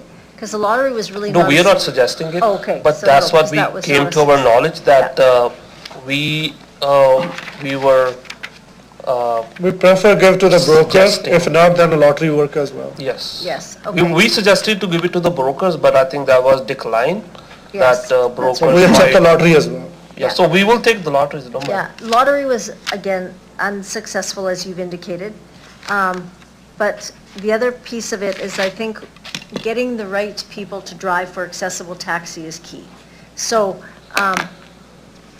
from that point, I think, just the question is that to ensure that you've got the right staff, the right people, that, and they take a longer time to transport. Because when we asked the question, if you got these licenses, right, you couldn't take them all, you could only take a few of them because you've already got so many, So right? there are, I think, 5 brokers in the city at the moment. So Spread them if out. you give us 5, you can give 2 to somebody and one each to somebody else. We'll take it as a broker. But yes, if it's a lottery, then yes, we might take more, but again, like I said, can't be our decision, 3 of us. But I think minimum of 5, everybody, most of our board directors will agree on that. We are not agree for lottery because, you know, we have already 6 in our fleet accessible, and there's only 1% driving and 5 people just leasing out. Yeah. So that's not make sense to give somebody who's not gonna drive. Yeah. No, the lottery system, Yeah. the So rules. that's the lottery system, you know, Yes, 5 that people was not my driving, point. only 1% driving. Yeah. the- Okay, well, I see a couple more.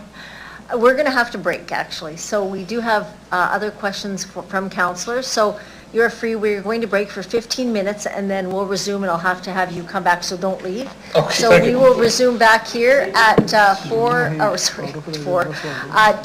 about 48.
I would ask Counselor Findura.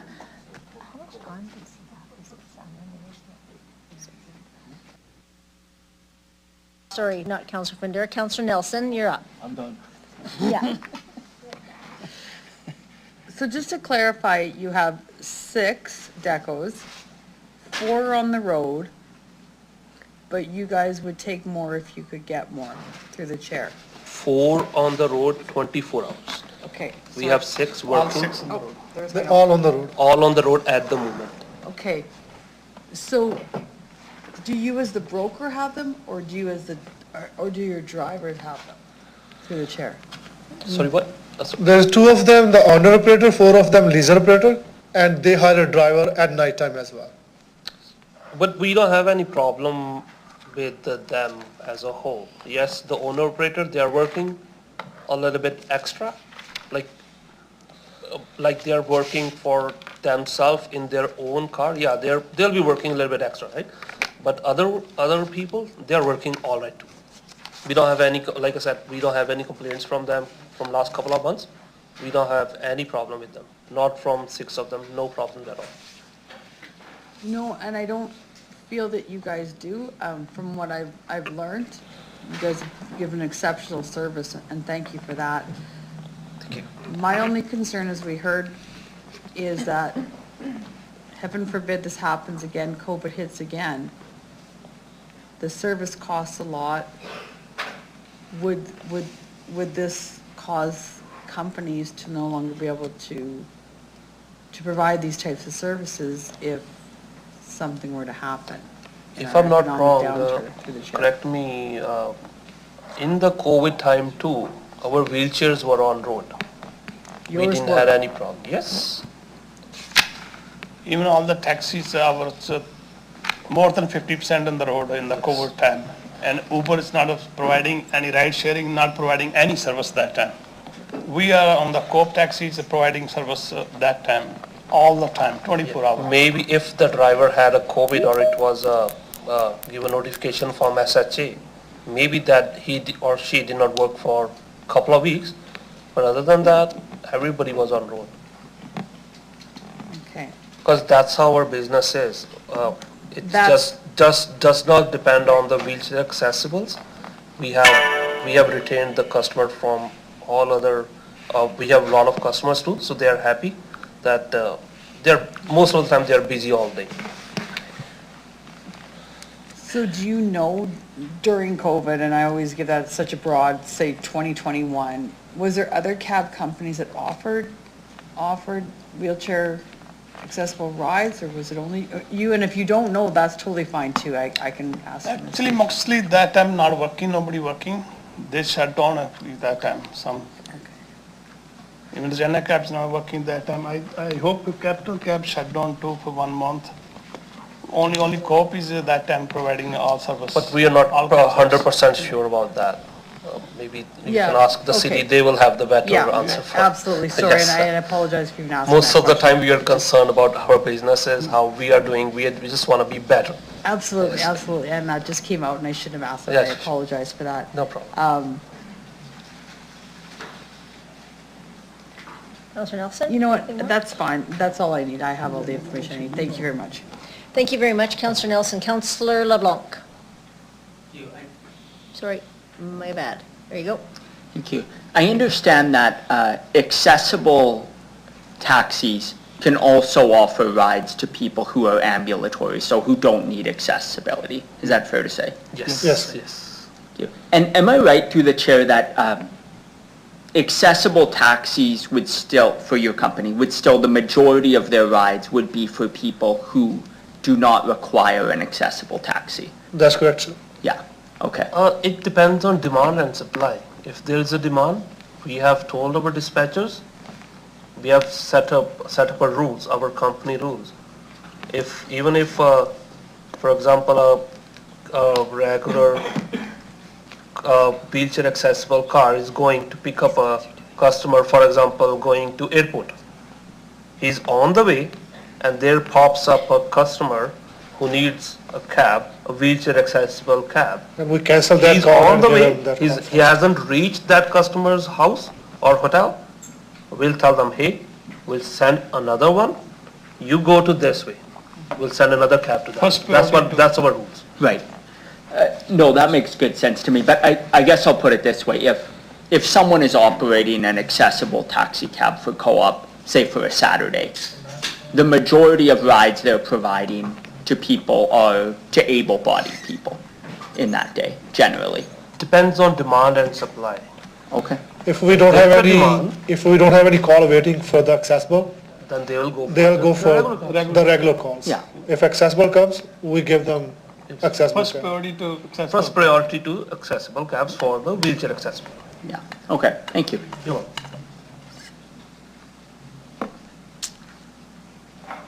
Councillor Nelson, did you have anything else? Oh, no, I don't know why my mic. Okay. So seeing, I guess, just last question before I let you go. Just in regards to the service, so if there is, when you submit any concerns that come back from the city, say for service that they've gotten back through paratransit, because if somebody submits a complaint, comes back, what's the communication back to the city, or how does that work to ensure that things have changed, maybe driver's been disciplined, like what's the back and forth with that? How does that If work, I'm I not guess, and wrong, how's it reported? like in any scenario, if somebody makes a mistake is like not intentional, right?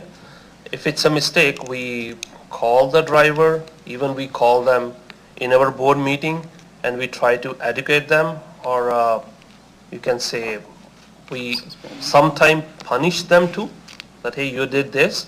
It's not a punishment, it's like we are giving some time to relax, make up your mind, and then come back to work. That's what we do. But that happens like once in a 6-month period if somebody has done a really big mistake.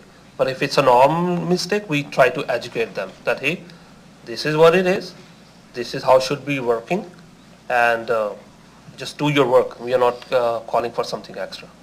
Okay, And so, if city, most of the time, it's the complaint from paratransit customers, and we try to resolve it with our driver by calling them or calling them in the office. He calls them or I call them and tell them, hey, this is your mistake, please don't do it in the future. And you know, it's human nature, anybody can do mistake. He has been driving for 20 years, he can make a mistake too. He's 25 or 26 years, we make a mistake a little bit, right? But we learn from it and we try not to do it again. okay. Thank you very much. Seeing no further questions, thank you, you can make your way back into the Thank gallery. you. Thanks for the time and thanks for the good words, thank you. Okay. I will now call Yannick Williams from Williams Uber. is now joining. Good morning, Ms. Williams. Can you hear us? Hi, good morning, everyone. Good morning. Thank you. If you can please introduce yourself, who you represent. You've got 5 minutes to present, and where you're from, and there may be questions after from council. Go ahead.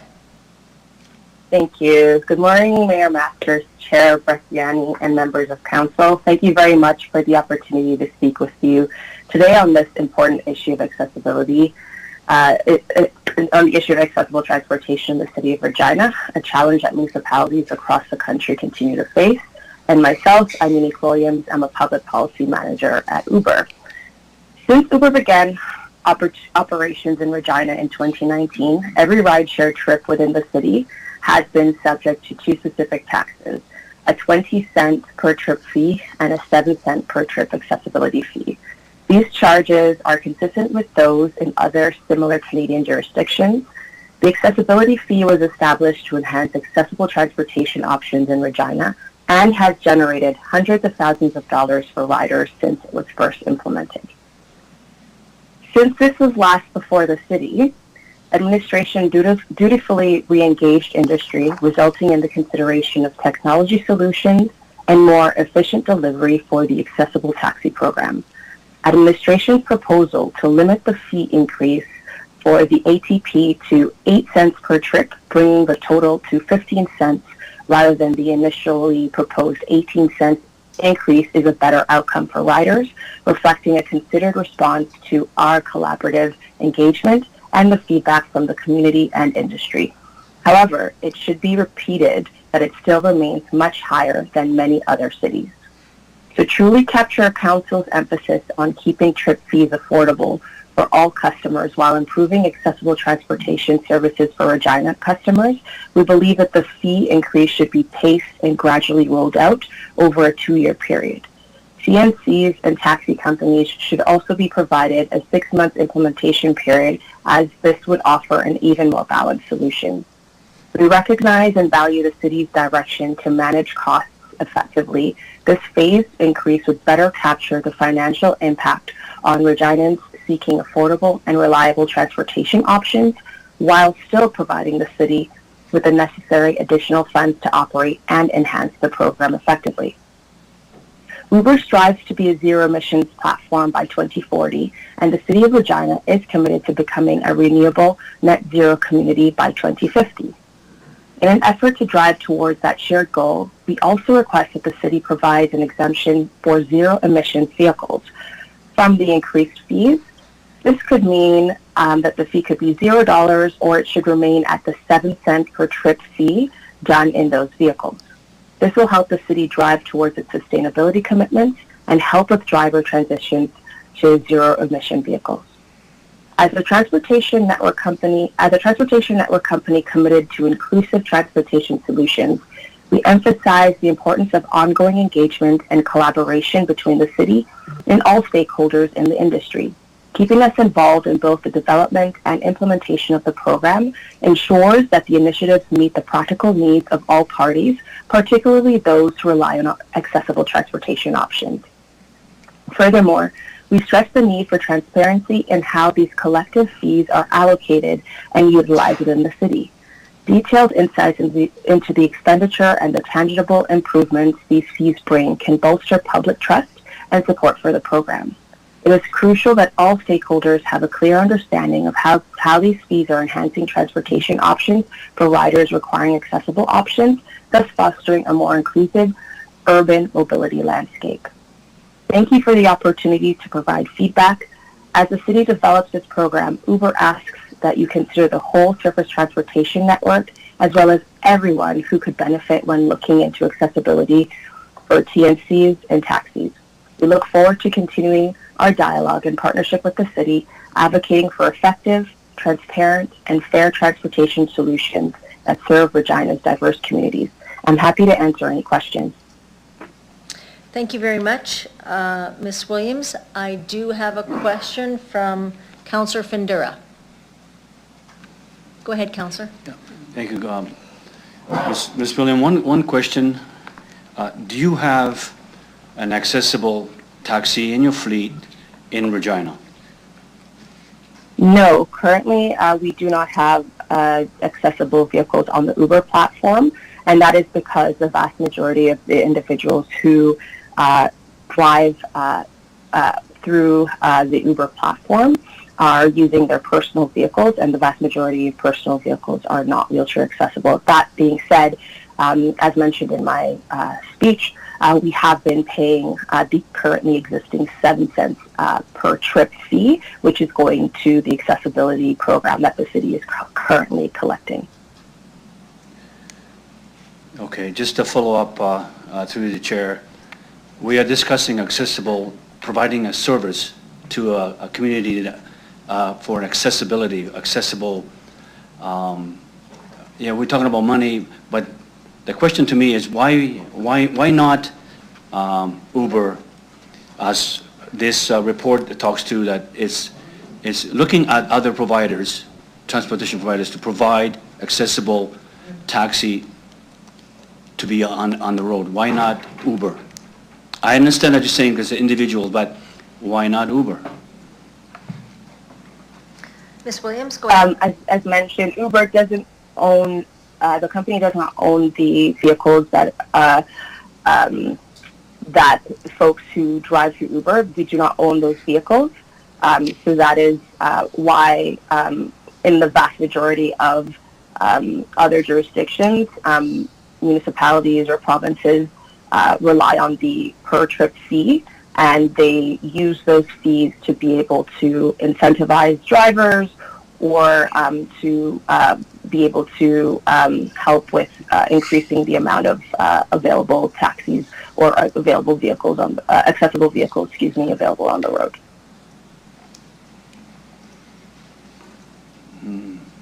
Okay, and still the question is, why not accessible taxi? I know you answer, but I'll leave it at that. Thank you. Thank you, Councillor Findura. Any other questions for Ms. Williams? Okay, seeing none. Thank you very much, Ms. Williams, for attending today. You are now... Thank you so much. Yeah, thank you. Okay. Right, our last... Unique Williams is now exiting. Our last delegation here... Zuhaib Jahangir. Is now joining. Zuhab Jahangir from Taxi Saskatoon. Can you hear us? Yes, I can. Thank you very much for being here today. Please introduce yourself, where you live, who you represent, and you will have 5 minutes to speak, and there may be questions after. Go ahead. Honorable members of the City Council and fellow attendees, my name is Zuhaib Jahangir, and I represent Captain Taxi Regina. I live in Saskatoon, but we have company here as well in Saskatoon. In addition to our operations in Saskatoon, where we manage a total of 53 cabs. Hello? Yes, yeah, we can hear you. Go ahead. Okay, sorry. Yeah, so in addition to our operations in Saskatoon, where we manage a total of 53 cabs, we also proudly offer 6 wheelchair accessible vehicles with an additional 3 on the way, bringing our total to 9. We deeply understand the importance of having wheelchair accessible vehicles available on the road for public use. Today, I'm here to discuss a crucial aspect of our community's infrastructure, accessible transportation. We're advocating for option 2 from the Accessible Taxi Service Enhancement Options, which proposes the implementation of a third-party central dispatch for accessible taxi cabs. Our city's current accessible taxi system faces significant challenges, including inadequate availability, excessive wait times, and inconsistent service quality. These deficiencies not only inconvenience, but also disenfranchise our residents who rely on accessible transportation, impacting their ability to participate fully in community life. Option 2 offers a comprehensive solution to these challenges by adopting a 24-hour central dispatch system operated by a third party. We can streamline the booking process and improve service reliability. This system will ensure that accessible taxis are dispatched promptly and efficiently, significantly reducing wait times and eliminating trip denials. The proposed 15-cent per trip fee represents a modest investment for a substantial improvement in service quality. To further enhance operational efficiency and accountability, we propose that the central dispatch system dispatch trips to the brokers, not directly to the drivers. This method will ensure mandatory wheelchair service throughout the day and will minimize the city's management responsibilities, placing the onus on the brokers to manage their fleets effectively. This approach has the dual benefit of simplifying the city's oversight role while ensuring the brokers maintain high standards of service. Furthermore, we propose that license for accessible taxis be issued to brokers under the condition that they bring a wheelchair accessible vehicle into service to qualify for the license. This policy leverages our insights gained from managing a diverse fleet and ensures a proactive contribution from brokers in enhancing the accessibility of our taxi services. Additionally, making participation mandatory for brokers escalates their role in addressing these accessibility issues. Brokers who do not comply would be required to pay a fee similar to what transportation network companies like Uber pay for not providing wheelchair accessible service. This policy ensures that all stakeholders either actively contribute to the solution or financially support the necessary changes. Moreover, this initiative aligns with the city's strategic priorities of enhancing community well-being and safety. It includes a robust economic incentive for taxi providers to adhere to higher service standards, featuring comprehensive financial incentives designed to reduce the operational costs associated with providing accessible taxi services. These incentives encourage more drivers and brokers to participate in the accessible taxi service, thus enhancing both the availability and quality of service for users with mobility disabilities. Implementing option 2 will not only address the immediate accessibility needs of our community, but also establish a sustainable, long-term solution that respects the dignity of all residents, ensuring they receive the high-quality transportation services they deserve. I urge the Council to approve these essential bylaw amendments and support option 2, committing to a transformative step towards a more inclusive and accessible city. Thank you for considering this crucial improvement to our community's transportation infrastructure. Thank you very much. I do have questions here. One from Councillor Findura. Go ahead, Councillor Findura. Okay, thank you, through you, Madam Chair. Good morning. One question. It says here, Capital Taxi Saskatoon, but you mentioned that you are in Regina, so I'm a little confused on that. Are you operating, or do you have any decals in Regina here? So we are Captain Taxi, Regina. Captain, I'm misreading. And Captain Taxi Regina. We are also providing our services in Saskatoon. So what was, I misread the, need my glasses changed, Captain.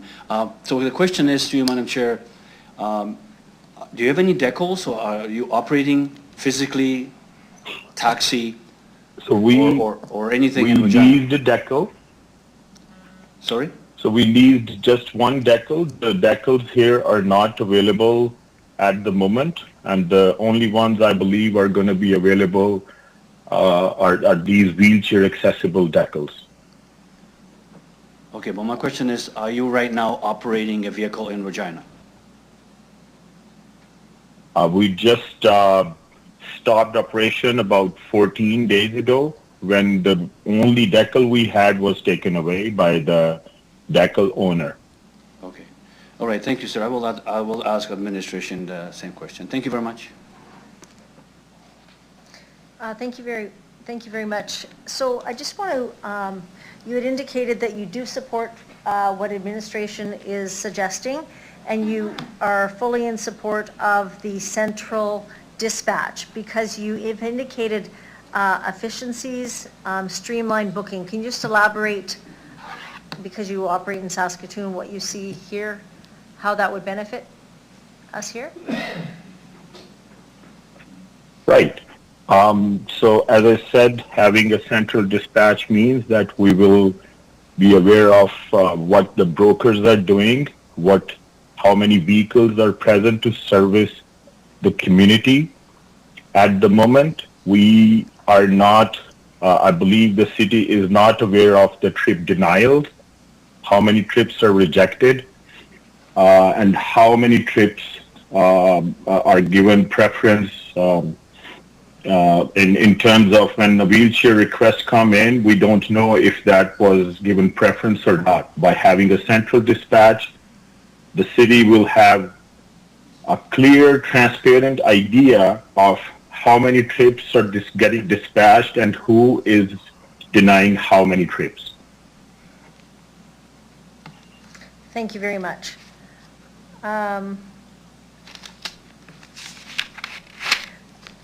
You indicated that the licenses could go to the, and I'm not sure, the brokers, but in the report, in the recommendation, it's there to be, will be distributed from a wait list for people who are interested in driving accessible taxi. Is that what you understand and support? I understand that trying to expand to city of Regina and ready to provide service to people of Regina. We need decals, and the best way to provide our services to the people of Regina is that we or any other company who want to operate here, they have access to these decals. And the best right now option for the city and for the brokers could be these wheelchair accessible decals. Thank you. Okay, Mayor Masters, go ahead. Thank you, Deputy Mayor. Through you. Sir, how long has Captain Taxi been operating in Saskatoon?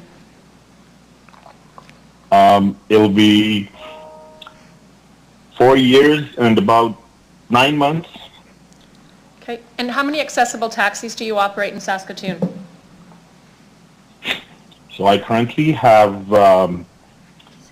3 operating. We just had 14 wheelchair licenses awarded by the city to different companies based on their fleet size. So I got 2 licenses there, and I have another company here, Saskatoon Radio Cabs. So I got 1 license there. So altogether in both of my companies, I have 9 accessible licenses. 6 are operational right now, and 3 are on the way, which should be on the road by July 1st. Excellent. You don't have, is there a central dispatch in Saskatoon? No, it is not, but we have been talking with the city manager here, Ray Chris, and this is one of the best options, we think. But you do have a central, you operate through Captain and Radio, you have a central dispatch? Yes, we have central dispatch for both companies. Okay, and you mentioned trip denials, that we might not know about trip denials. Do you have stats for your companies on trip denials? Well, at the moment, I haven't. I'm not prepared to. I didn't bring in the stats, but I sure can provide that data. No, it's okay. You would just you had brought it up as something that exists here, so I was just curious if you knew it existed in Saskatoon. One other thing you said is we currently only have 7 decals. We currently have another 10 that could be awarded. I think by law right now says lottery. I think there's some changes requested to that. So have you applied to the city or let them know that you're looking for access to any of these 10 decals? I am very interested to bring in. I can bring in at least six wheelchair accessible vehicles before September 2024. Excellent. Do you have a central dispatch in Regina, Saskatchewan?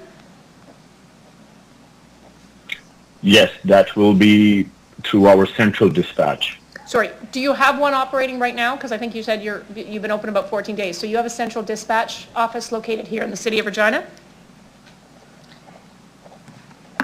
No, we have a central dispatch based out of Saskatoon. Okay. Okay. Okay, thank you very much, sir. I appreciate it. Thank you very much. Seeing no further You're questions, thank you very much for speaking today. And you can now end the call. Thank you very much for having me here. Have a good day. Bye. Thank you very much. Okay. Zuhaib Jahangir is now exiting. So we'll now consider EX 24-37, the accessible taxi service enhancement options. Can I have Mr. Eric DeWall from administration please introduce the report? Thank you, Mayor and Council. Through the chair, administration has re-engaged the industry and researched technology dispatch solutions that add value and functionality to the accessible taxi program while remaining efficient in operation. By adopting a waitlist-focused accessible taxi license issuance model, sorry for that line, Administration expects 3 licenses to be issued within weeks of the bylaw's passage through council. This report recommends a third-party dispatch be engaged, amendments to the taxi bylaw and the vehicles for hire bylaw, and policy changes with a particular focus on creating equitable transportation options for all Reginans by directly responding to concerns voiced by the accessibility community, including availability, ease of access, and quality of accessible taxi services in Regina. These changes, including the availability of real-time data, will improve the enforcement mechanisms to ensure these goals are met and will be funded through a cost recovery model by introducing a 15-cent accessibility fee to all rides hired in the city. I do want to address a statement made earlier regarding the city operating a brokerage of our own and being in business for ourselves. This is not the intention, nor will it be the outcome of the recommended option. A brokerage and a dispatch do provide the same function currently in the city of Regina. The city of Regina is not looking to become a broker. The city of Regina is looking to engage a third-party dispatch that will dispatch rides to brokers, to be clear. I'm happy to answer any further questions you may have about the program. Thank you very much, Mr. DeWall. Can I have someone move the report? Thank you, Councillor Nelson. Do you want to start? Do you have questions? You know what, I'm not going to ask any questions right now. Okay. I'll close it for the end. For sure. Thank you. Any questions? Mayor Masters. Thank you, through you. Mr. DeWall, if I just go 1A, third-party vendor to provide mandatory scheduling and dispatching services for all accessible taxi trips in Regina. And so the problem you're trying to solve is what? Through the chair, the problems we're trying to solve is ease of access to these accessible taxi services, the quality of the service, the quantity of the service. Okay, and so mandatory scheduling and dispatching services answers which of those questions? Through the chair, it answers all of them, and I can expand on that if you'd please. like. So through the chair, the key piece to being able to deliver a service that has access and has quality is understanding the data in real time. Currently, as has been suggested here today, we receive data once a month. If there is an issue on day 2 of that 30-day period, we are not able to address that for over a month later. When it comes to enforcement, evidence is the #1 piece that we need in order to properly enforce. We cannot enforce properly a month later.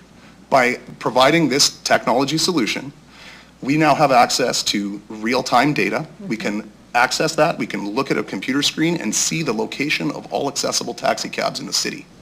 It also provides us the opportunity to collaborate with the third-party dispatch so that we can work with paratransit, and paratransit can also utilize that information in scheduling trips, halting people from calling broker after broker after broker to find an accessible taxi.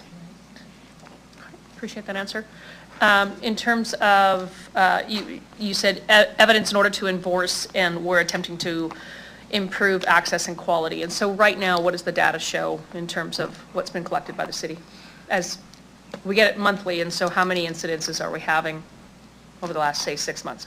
So through the chair, we don't currently have trip denial rates because that is not information that is passed on to us. What we do have is service requests and complaints based on the level and access of the service and the quality of that service. And we do have a large amount of those service requests that have accumulated. Do you have the number of them? I can find it. Okay.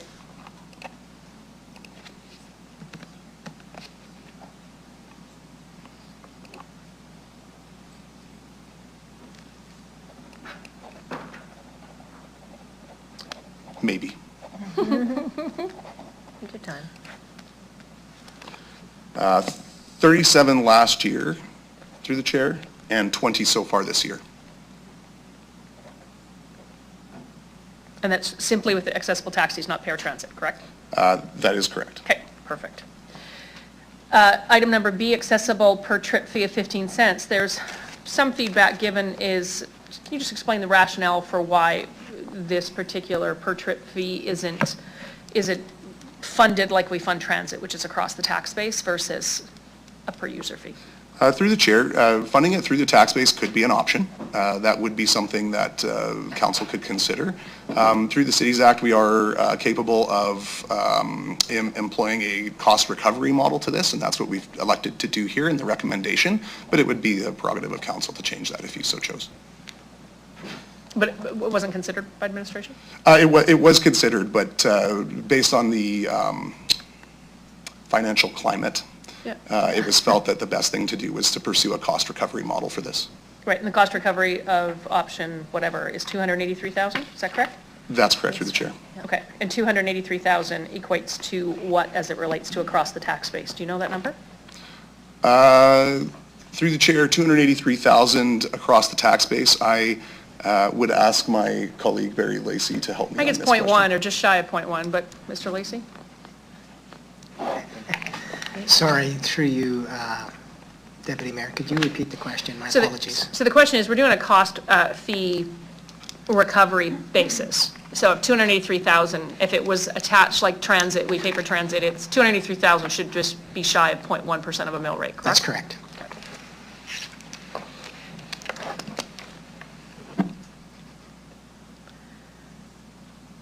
Did you get any pushback on point number C in your, since November, engagement with the brokers as it relates to the monthly submission? Through the chair, there has been some concern raised about the administrative task of collecting fees and transferring them back to, excuse me, the City of Regina. The City of Regina has included half-time FTE to help with some of this administrative load, but we also want to note that through the dispatch software, we are able to provide invoices that are categorized by driver to the brokerages to help ease that administrative task. The technology we have learned that is out there today is very advanced and has the capability of providing this data. And I would even offer that should the brokers be interested, we would be more than happy to collaborate with them on dispatch software that would provide us the real-time data so that we could get that information and ease that even further. Okay, thank you. That's good. Point number D, taxi cab brokers must have a minimum of 2 active accessible taxi cabs affiliated with their brokerage and a minimum of 1. So this is regardless of whether or not they ask to be put on a wait list for a decal? Through the chair, we would work with brokerages who were trying to get decals associated with their brokerage. If they did not have 2, we would work with them to help them achieve that. Moving to a wait list license issuance model provides us the ability to vet the people that are on that wait list better than we would a lottery. The lottery is difficult because you need to vet a whole bunch of people with only a few actually being successful. So in the wait list model, we're actually able to have people on the list who have a car, and which is the reason why we're able to issue those 3 licenses within weeks of the passing of the new bylaws. Yep, don't disagree. Didn't answer my question, however, though.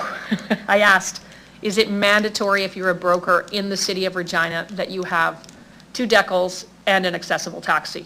What if I don't want to be put on a wait list? Through the chair, you must have 2 accessible taxis associated with your brokerage. You must have 1 on the road at all times. It's mandatory.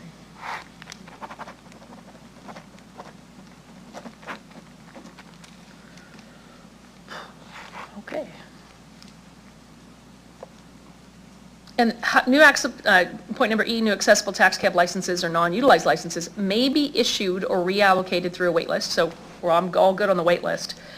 But we've got 10 right now that are non-utilized, right? 9 or 10, because I got 2 different points of data here. Yeah, through the chair, I understand there was a discrepancy due to 1 vehicle being in for repair and it was not in service, which was hence that 1. Got it. So we've got 9 outstanding right now. There are 8 currently through the chair. But, so 10 more licenses that could be issued. 8 more licenses that could be issued through the chair. There are 8 issued and there are 2 historical accessible taxi licenses which are not governed by these bylaw changes. That's fascinating. Okay. And so, non-utilized licenses, you're meaning that we're in possession of the decals? We are currently in possession of 8 decals through the chair. What's the mechanism to investigate whether or not a broker, you talked about enforceability, what's the mechanism to ensure that every broker has a 24-hour accessible taxi on the road? Through the chair, the third-party dispatch software solution provides us that data in real time. Okay. So for point number F, accessible taxi cabs must be dispatched only through the city central dispatch. And what we heard is that right now, for the most part, everybody appears to be calling monthly the co-op taxis. So are they supposed to decline trips? Through the chair, They get called directly because they're providing the service already. Oh, thank you. Through the chair. So that we do require all accessible taxi trips to be dispatched through the city third-party dispatch. However, that does not force individuals to take any taxi that is available. They can phone the city third-party dispatch and they can say, I would specifically like co-op taxi, please. And we can make sure that that brokerage is dispatched to their location. This is ultimately about equity and providing the same options for the accessibility community as everybody else enjoys. Right. Point number G, I don't think you're going to get any argument from anybody on council. What are the implications of point number 2, taxi cab brokers must have a minimum of 2 active accessible taxi cab licenses? What's the implications?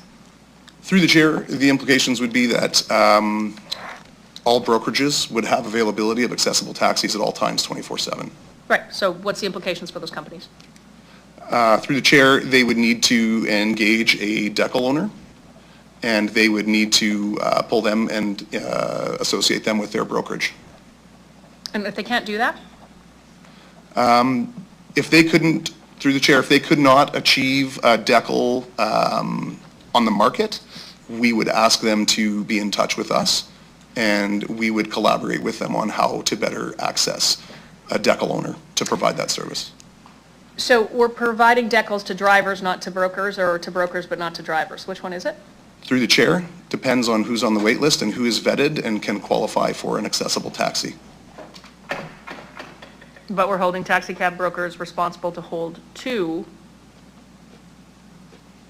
whether they can find the drivers or not. Is that fair? Through the Is that what this says? Through the chair, we would require brokers to have 2 affiliated with their brokerage, yes. But the repercussions of that, if they can't find the drivers to do it, because the drivers, say, go out on their own, well, then what's the repercussions for the brokerage? Where, do we pull their brokerage license? Through the chair, no, we would enter into direct conversations with them to work out why they're unable to achieve those decals, and we would collaborate with them to get those decals. We wouldn't send them to court. Okay, but then they can't. Say they can't. They can't affordably do this because the person that owns the decal wants to charge X number of dollars, doesn't want to belong to a brokerage. What happens to the brokerage if they can't achieve this point? Through the chair, we may come back to council and recommend additional licenses be issued if there is a shortage of licenses in that way. Currently, the expectation in the bylaw is that approximately 1 accessible taxi license is issued to the public for every 11,000 citizens. There's a little bit more to that formula, but we would look at that sort of situation if they were unable to get a accessible taxi license. I may have more questions, but thank you, Deputy Mayor. Thank you very much, Mayor Masters. Councillor Stevens, go ahead. Thank you. So there's a lot of information that we heard today. I just want to make sure I'm focused on what this report is really about. My understanding is the report and the recommendations are aimed at improving customer service and making our taxi system that we regulate more accessible. Is that correct? That's the fundamental principle here. Through the chair, I would suggest that yes, accessibility to the service is one piece. Quality of that service is another piece, and quantity of that service is another piece. Okay. Through the chair, and this is no surprise, but the current model isn't working. What is it about the current model in your estimate that fails to achieve what we're trying to accomplish with this report? Through the chair, the existing situation does not centralize the access to the service. So when we're looking at creating more accessibility for the accessibility community, we need that single point of contact so that they're able to dispatch the service. That would be the main piece, I think. In addition to that, the data transfer of those trips is a primary piece. As I had mentioned previously, we don't currently get that data for 30 days, and it is very challenging to regulate that industry with that data. Thank you. Through the chair, my reading of the report, and correct me if I'm wrong, is that option 3, which is the paratransit central dispatch, which I believe was the focus of the initial report, is the best option when it comes to the goals we've set out. But you didn't go with that one. Why? Through the chair, I will agree that the option 3 provides the highest level of integration and service for the accessibility community. And what I mean by that is that it puts the dispatch services for accessible taxis into the hands of paratransit, who is already in the business of delivering that service, so it becomes seamless. The difference in this is that we will not have that monitoring real time from 4:45 through 8 a.m. in the morning, and so we would have to enforce on any sort of gaps in service the next day.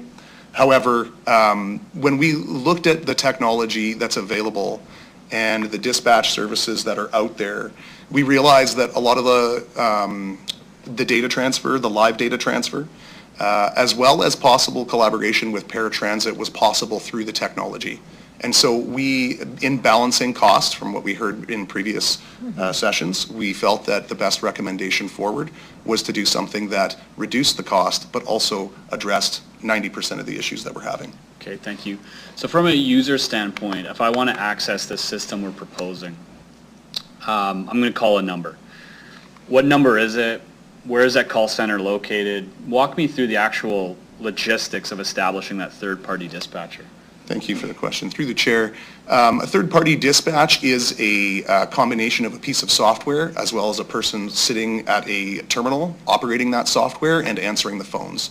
There are 3 main ways that anybody can access the third-party dispatch: by phone, by app, or by an online portal. So that individual sitting at that terminal who we would hire, which would be a third-party dispatch company, many exist out there, they would answer those calls. They would have that terminal and have all of the information on all in-service accessible taxi cabs at that time and could route the most appropriate and most efficient taxi cab to that location. Thank you.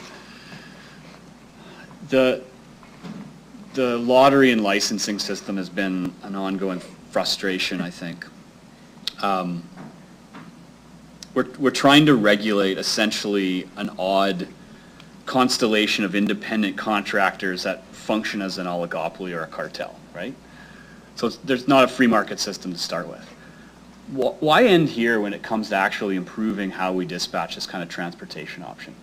Like, there seems to be something a bit bigger here, which was we're trying to regulate a system that was designed in the 1920s. Why not push it a bit further and just redesign the system from scratch so it's not just accessible taxis, but it's a taxi structure as a whole? Through the chair, I would bring attention to the fact that taxi licenses hold value. If you were to upend the system, there is an impact to the value of those licenses that would be realized. And that may not be a preferred path forward. Could I ask, through the chair, does this confront that? So I can get a license for a song from the city. Its market value could be tens of thousands or hundreds of thousands of dollars. We're basically giving away something worth an exorbitant amount. Why would we not want to collect that value ourselves and then take that and return it to the delivery of a public service? Through the chair, so there are barriers to entering into this business.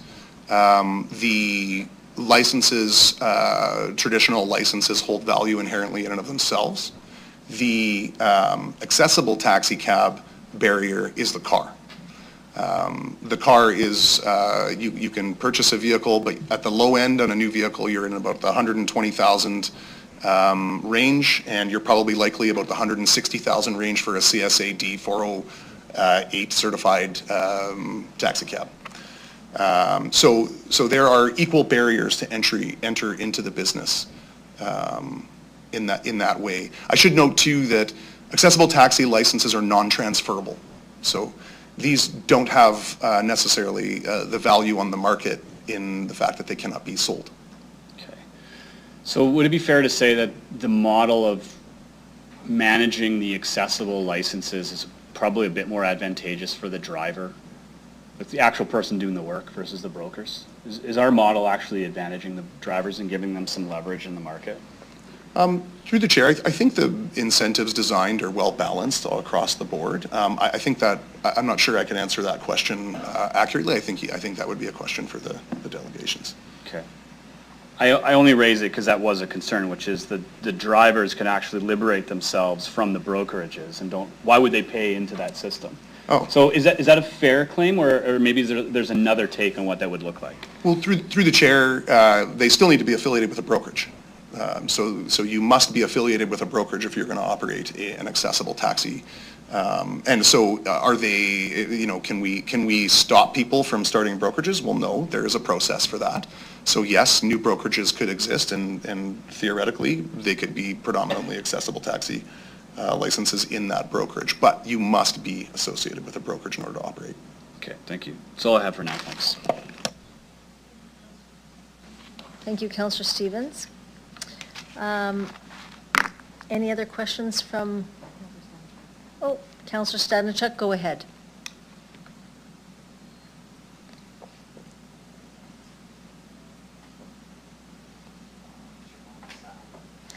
Councillor. I apologize. I just suddenly, I went to hit this and I eliminated my screen for a second there. Sorry. So through the chair, I do want to ask about some of the suggestions that were made by the delegations. So one was, why doesn't the city just release these decals and see what happens after 6 months? So I just kind of would like to know, what administration would what the response to that suggestion is through the chair. Mr. Dewald, do you want to take that? Through the chair, so firstly, the releasing the decals as it sits right now with the bylaws the way they sit would be a lottery process. Through experience, we've seen that the lottery process is not working and it's not getting cars on the road.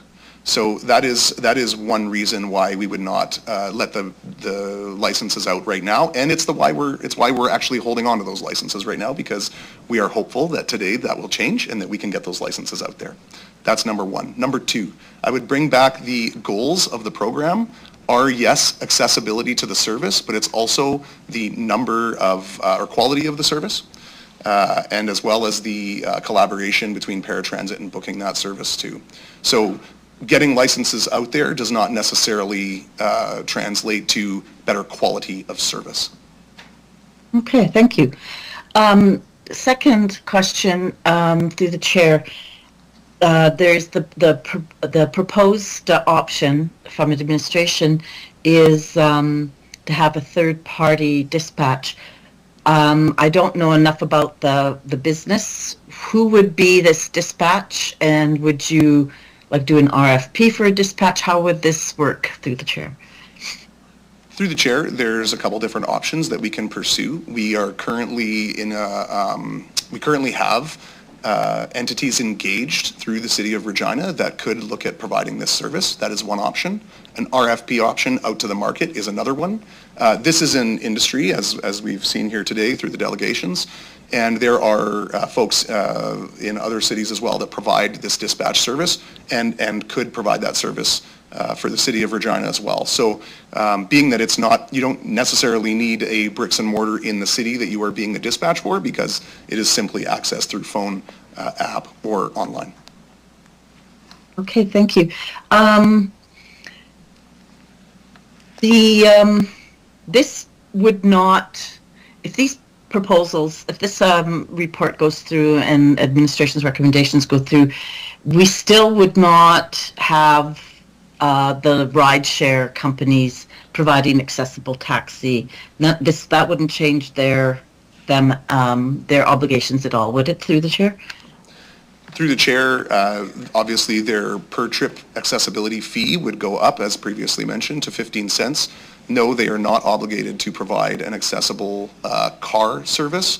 The uniquity with the rideshare companies is that They are providing an application which connects people to other folks who have a car that they are willing to share.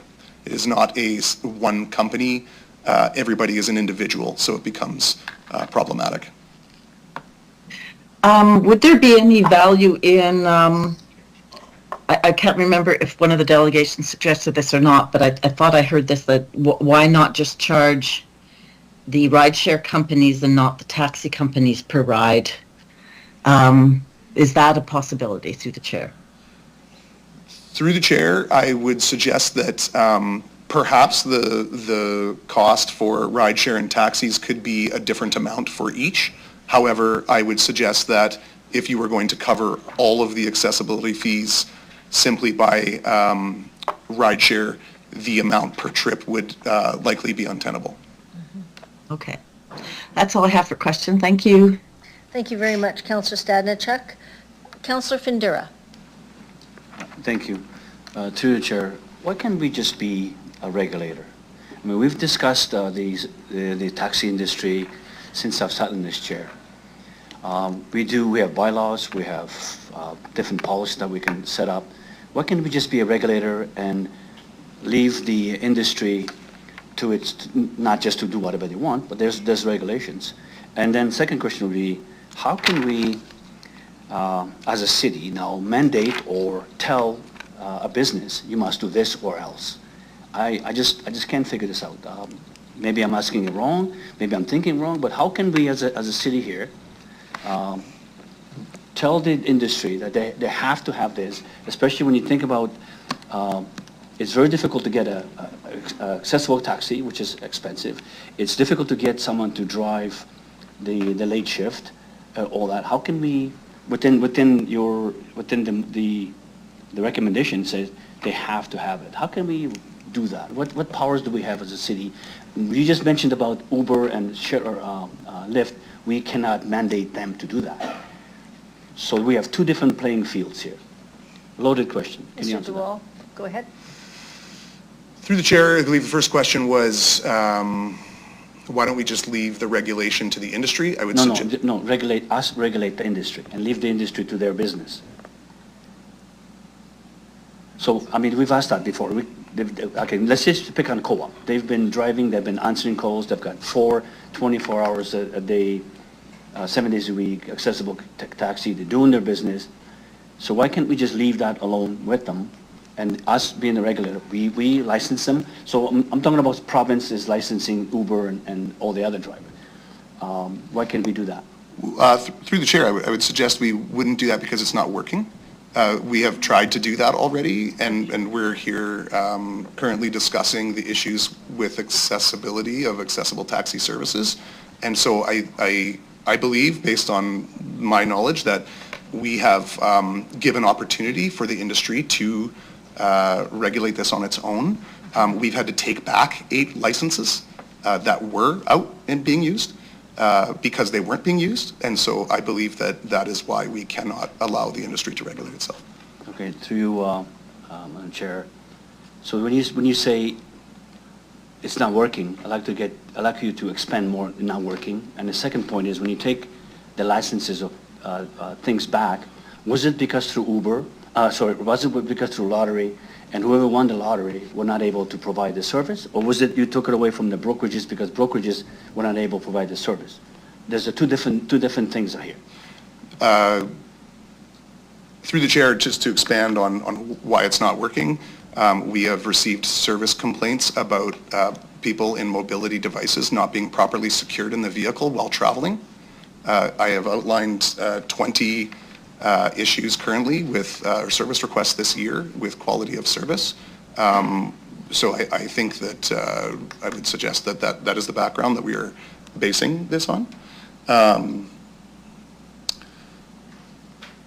So if I can jump in on that one, to you, Madam Chair, is then why aren't we regulating that for securement, like what we do on transit? We have educations.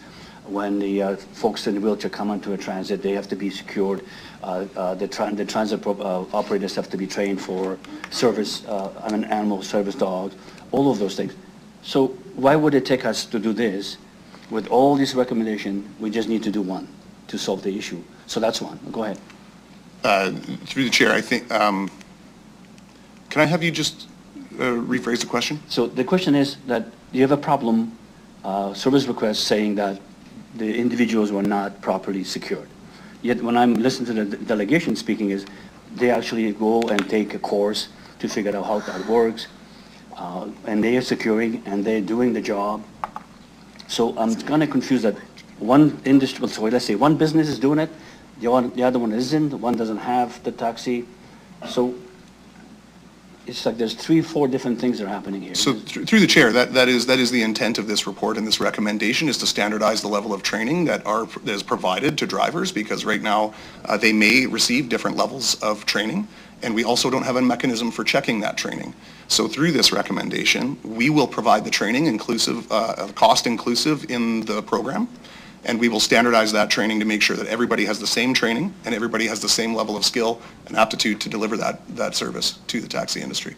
Okay, so then to Madam Chair, another question is when, let's say one broker is saying that they are doing their job, they got 4 cabs out there and they're doing the pickups, they're working, and the survey says to you, other industries are saying that there's a problem with not getting a ride or refusal rate and all that.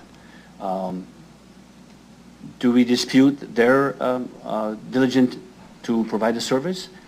Or is it we painting everything with the one brush?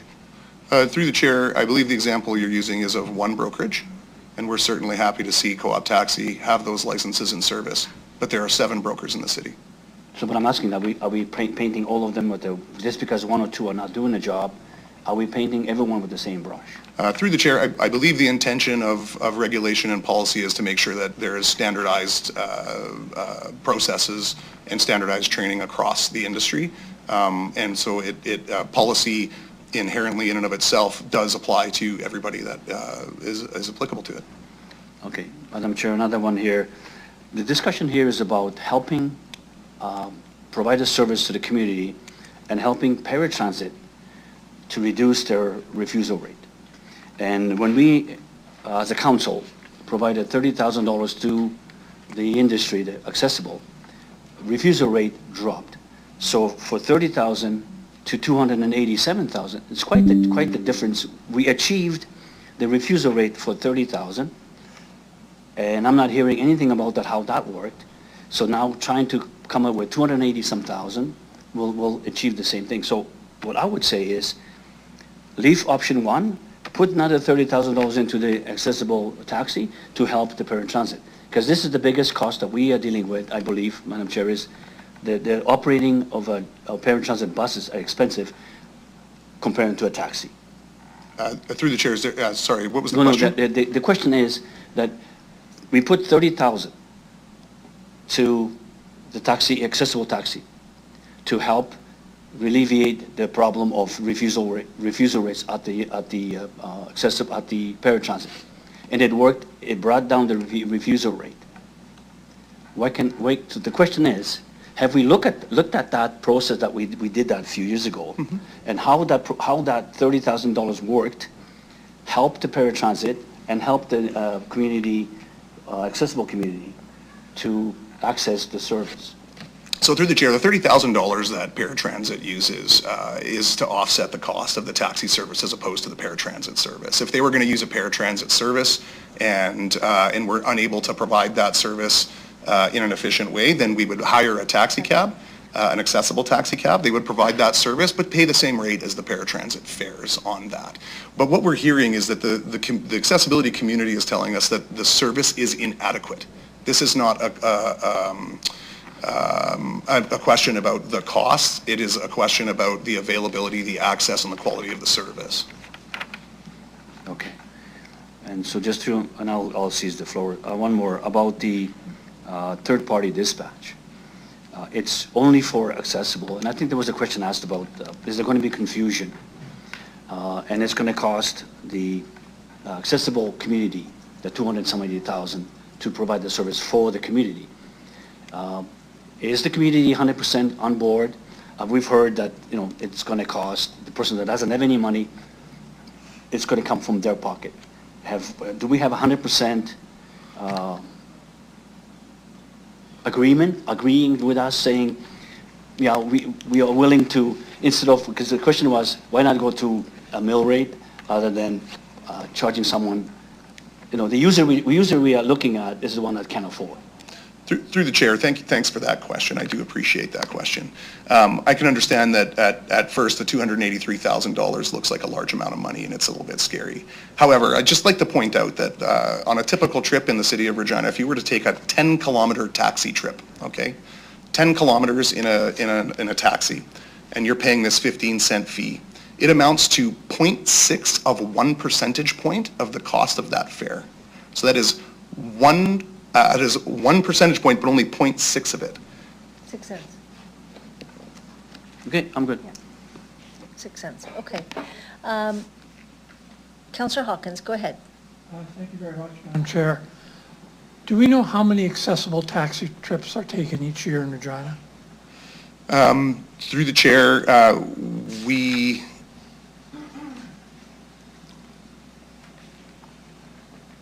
I don't have it at my fingertips, but I can find that, Councillor, right now.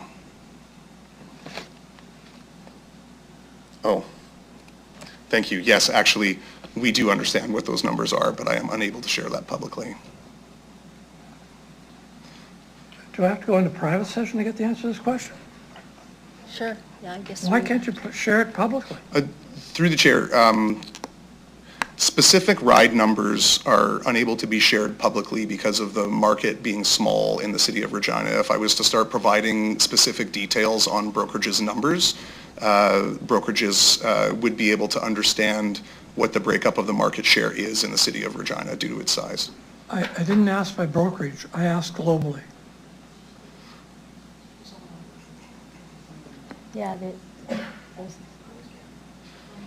so Bob, we can go in camera in that if you want. Okay. And make a motion to go on camera to get the outside question. Through the chair, I can offer that they are currently 50% less than they were in 2019. I need a number, thanks. Is anyone opposed to go in camera? Through the chair, I would offer that we could go in camera if Okay. that was a concern. So we'll go in camera then. 10 minutes, or what do we just matter? All right. Yeah.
split up between the 2 years here. Let me see if I can find the number for 2023 specifically. 37 for 2023, through the chair. And to this date in 2024, 20. 20? 20. Yes. So running approximately the same, is that correct? Halfway through the year, 40, 45, as opposed to... Yeah, through the chair, I guess you could. Yeah. That's so early, actually. What other data do you have which reflects concern about the inadequacy of service? You mentioned service requests as data points. Any other data points? Through the chair, we performed extensive engagement with the accessibility community and heard direct feedback from the Accessibility Advisory Committee as well as the community. Those aren't data points. Do you have any data points you can give me on that?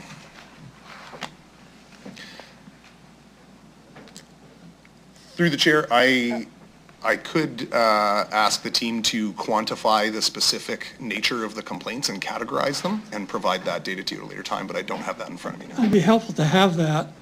I'm going to ask just one other set of questions in return to that. You get data, you get 30-day delayed data from the industry on a number of unfilled requests, I think let's put it that way. Is that correct? Through the chair, we get monthly data on all trips. So you know how monthly, how many accessible trips have been refused? Is that correct? Through the chair, I would suggest that currently the way the bylaw is outlined, we actually are requiring it quarterly.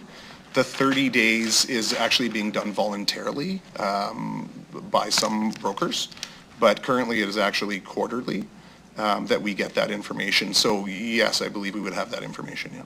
So the data, every month you get data that says X number of accessible trips were requested but were not filled. Is that right?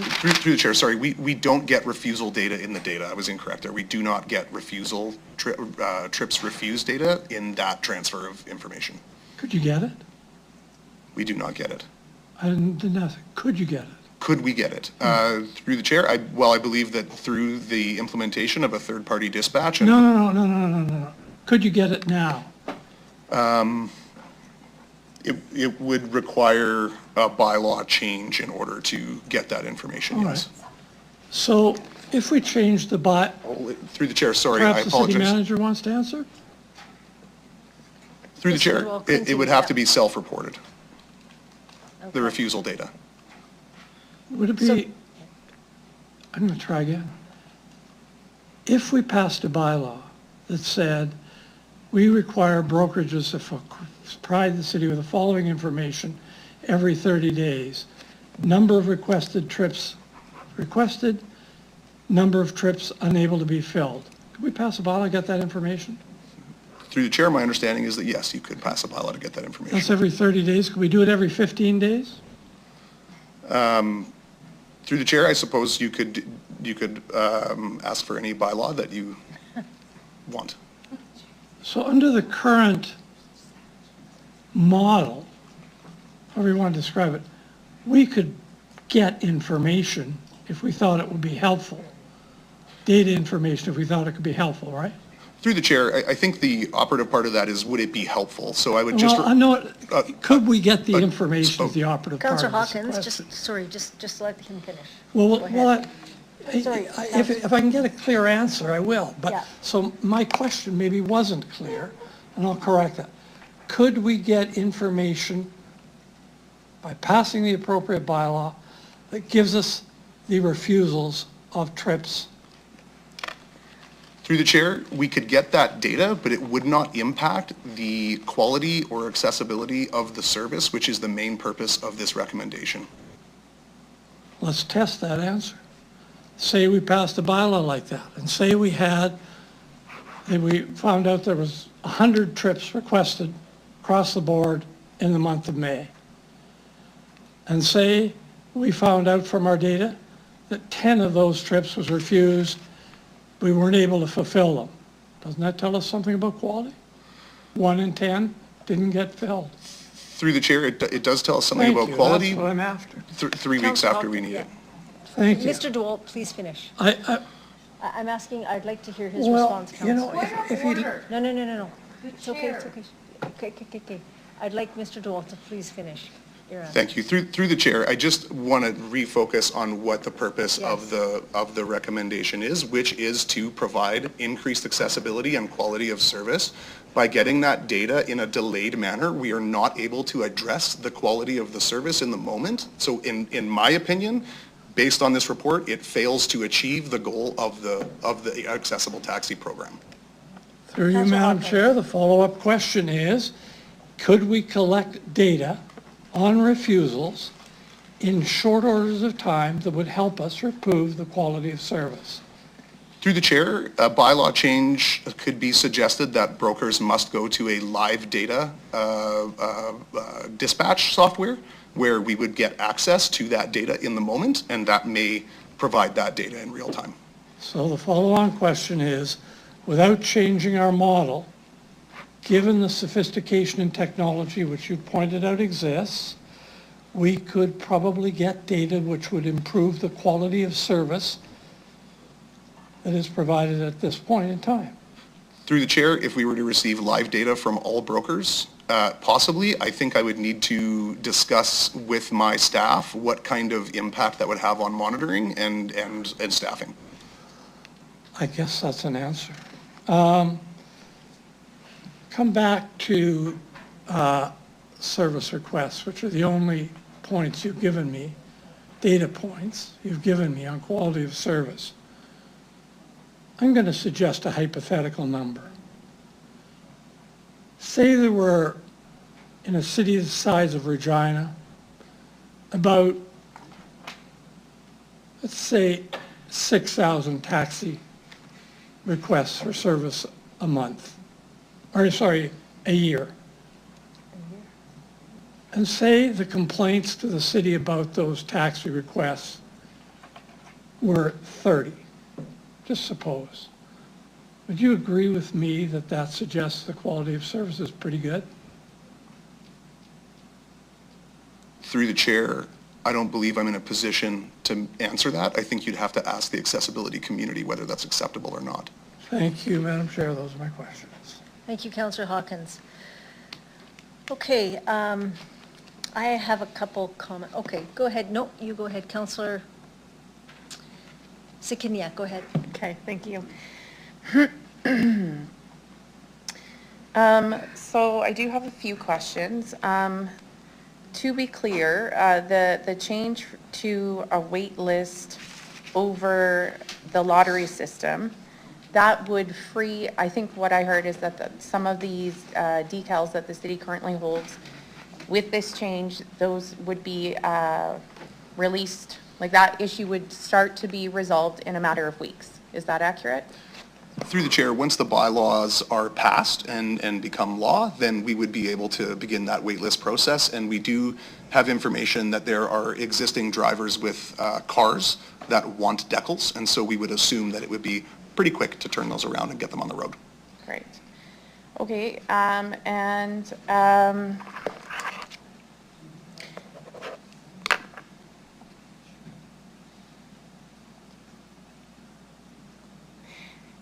can you maybe elaborate a bit further about the central dispatch system and how that would address, why administration is recommending that option in terms of being better able to address some of the customer service concerns that folks are bringing forward? Through the chair, two pieces to that. I think number one is a single front door to access the service. So instead of needing to call multiple brokers and finding out that they don't have cars in service and then trying to find one that does, they would have one place to call and they could access that service.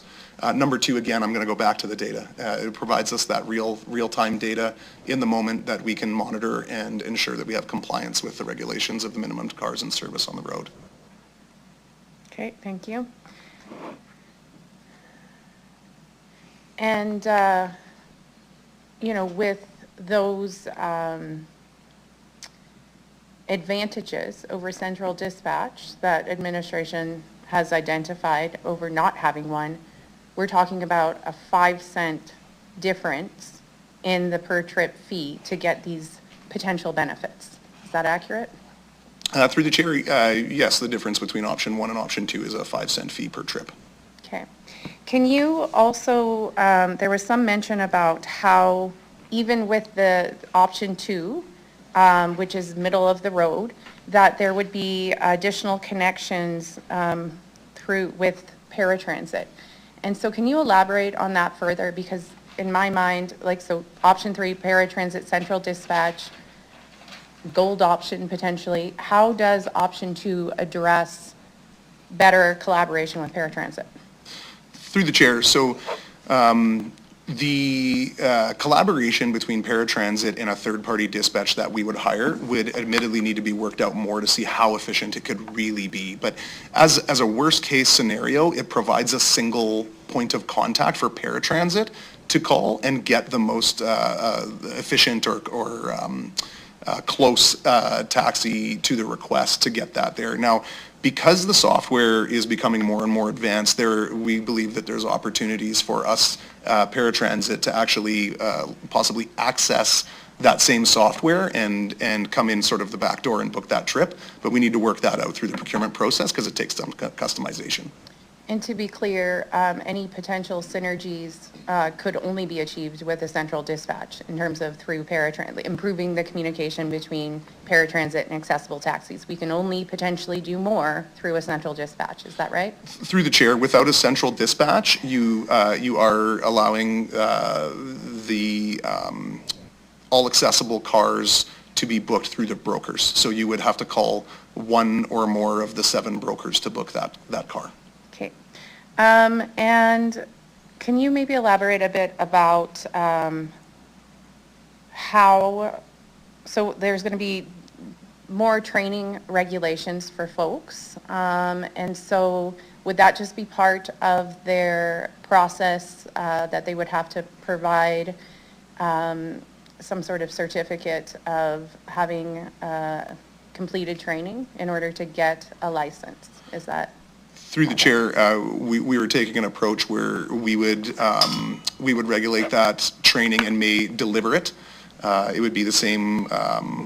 It would be done through the licensing process. So you would get a license when you completed that training and demonstrated that you had an aptitude for it.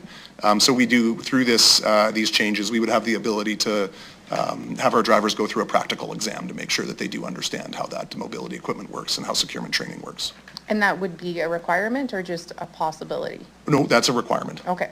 And is that, regardless of which option is chosen, is that embedded within the changes? Through the chair, it can be. Okay. And what do other jurisdictions require? I missed, if this was in the chart, I missed it, but I don't think it was, in terms of how many accessible taxi cabs are required in other jurisdictions. Do we have information on that? Through the chair, if I could just get a second here, I will see what I can pull up. And if you don't, maybe just what led to that recommendation? Why does administration think that we should have, that each company should have 2 with 1 in service? All that, like what's the rationale behind that recommendation? Through the chair, I can speak to the rationale behind that recommendation. So the reason that there are 2 cars licensed and 1 actively in service is because you want some backup should the cars break down. Yeah. And so the idea is to ensure that the brokerages are always capable of having 1 car actively on the road. So that's why we do that. As far as the number of accessible licenses across the board, we do have numbers on what the other jurisdictions have, and I would suggest that we are in the ballpark of the similar sized cities, but could possibly look to see an increase in the future. Of what would be, administration would recommend to be the minimum, is what you're saying? That's correct. So Yeah. currently, through the chair, there's 18 licenses that are on the market. And so through the chair, we would work with the Accessible Taxi Program, implement the new bylaws, and continually monitor any sort of service requests or data that we're getting from the brokerages to understand if any sort of adjustments need to be made. Okay. Okay, and, Councillor Zikiniak, sorry, can I just ask you, do you have quite a few more? Like, we have a mandatory kind of lunch right now, but if you have a couple more, or do you have just, you got a few? well, I'll ask, I might just have one more question Okay. and then some comments. Sure. So I'll just ask my questions for now. How often would council, I don't think I saw this in the recommendations being put forward. So with whatever substantial changes are made, is there any embedded report back to council, or how would that work? Through the chair, I don't have an embedded report back to council, but would be happy to come back and share with you how the program was going at your request. So then would we need to add that to, would someone need to bring an amendment that said report back to council every 2 years or something like that? Through the chair, if you can do that and mandate that, yes. I'll pause for now. Okay, so we do have to break for lunch. I would ask council, are we okay to be back at 1 o'clock? Or, yeah, okay. So 1 o'clock, we will come back and finish up with questions on this item. Thank you.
We are going to get started.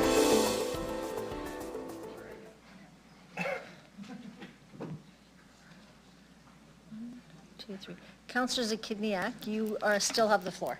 Okay, thanks.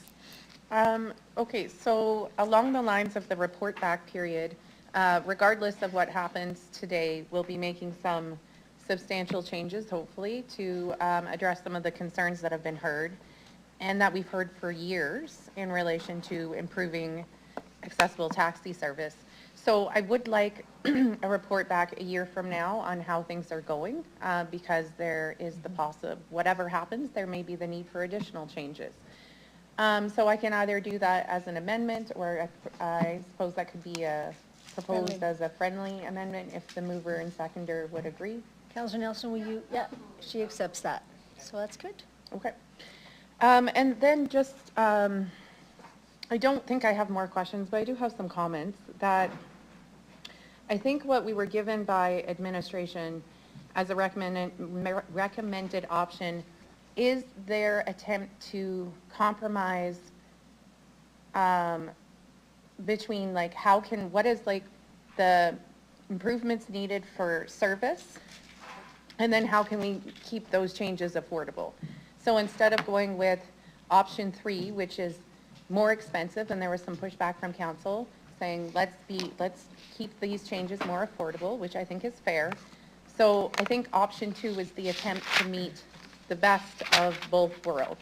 How can we ensure that our accessible per trip fee doesn't jump too high, and also respond to the feedback that we've been hearing for years. And this feedback about what are the concerns with the current practices are coming from some of our most marginalized, most vulnerable community members. So I don't think it's so much about what are the numbers. Like, to me, it's less important like what are the numbers, the amounts of service requests, whatever. The fact that we're hearing that folks aren't being buckled in safely, or are not being treated with the respect that they would expect on their trips, that customer service concerns, however, whatever the number is, I want to ensure that we're addressing those with these long overdue changes. And that's why I support option 2. As noted, the current per trip fee is 7 cents, so we're talking about raising that by a few cents, and I think it meets the best of both worlds. I think it's a good start, and I support it. Thank you. Thank you very much, Councillor Zakidniak. I know this is an important report, and I know that we also have more work in private as well. So I really want to move this forward as fast as we can. I will just speak briefly. Most of my questions have been asked, but the collaborative piece between paratransit, the third party, that is going to be the game changer. That's going to be the key to the success of this. And in option 2, I just want to confirm that is in option 2, because we're not going with the most expensive, but option 2 will give us that collaborative approach and then also make it easier for the individual. They do not have to call every other different taxi. They can just call into this number or use an app, and they will be able to access that. And then they can also report a complaint, almost to the point where if you report a complaint to the taxi industry, sometimes you are a bit fearful, because if that's your only lifeline, you may not report that. So I just want to be clear that option 2 will give all of that. Mr. DeWalt, go ahead. Through the chair, we would expect, excuse me, that with the recommendation, this collaboration between paratransit and the third-party dispatch would be a focus of ours to do that. Like I said, the software would need some configuring, and that procurement process would need some configuring. So at the very minimum, we can, bypassing this, we would see paratransit have a single point of contact to book the closest accessible taxi available, which is the intent. But we will do our absolute best to get that collaboration to the point where paratransit can actually book that taxi if possible. So yes, that would be part of it. And yes, to answer the rest of your questions, that's correct. It would include that. If I may just jump into a little bit of an off-topic about the report coming back. Yes. If I can suggest that that report come back a year after the date of the implementation of the third-party dispatch, and I know in the report, we've included a schedule of implementation, so there is a staged approach to this. Yes. And so we would recommend that we would come back a year after the third-party dispatch is operational. Absolutely. Is that okay with you, Councillor Zakiniak and Councillor Nelson? He was just saying that it would be the 1 year after it's implemented, not now 1 year from today. Okay. Thank you. That's fine. Thank you for that, picking that out. Okay, so I'll just want to say my comments. We've spent a lot of time on this morning. Administration has spent a lot of time on this. As a council, we have spent many years on this. And the reason I say that is this actually, we learned a lot when we went with the seasonal taxis. We learned a lot that the system of just putting it out to free-for-all, to a lottery did not work. One of the biggest here, I'm going to tell you, is that I wholeheartedly support this. These are our most vulnerable. And what they're asking for, and we heard it, is they're asking for a service that they can trust. People will be trained. They will have a little more patience, a little more care to actually go and help them into that taxi. They'll have the equipment. And if they do have a concern, they can actually file a concern, report it, and they don't have to worry about not having that company not pick them up again because they've complained about the service. This takes that whole piece out of it. We heard from Mr. DeWalt that the quality, the quantity, but also the access to service. For some of these people, this is the lifeline. This is their lifeline. So we're talking about $283,000 for some individuals to be able to get, especially I'm going to say in the winter, when they have no other way to get. We have, as a city, need to ensure that we're doing our responsibility in doing this, and so I fully support this. And I think the taxi industry, it's going to benefit the taxi industry as well, because we're going to be able to work with the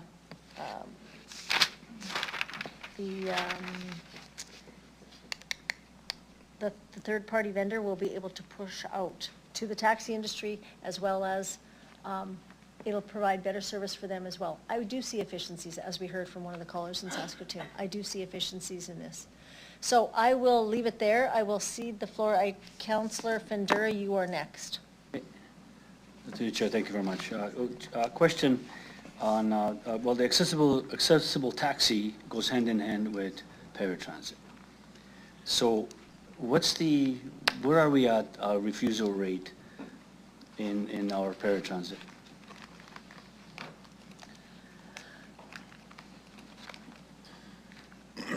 Through the chair, I'm just looking for this data here.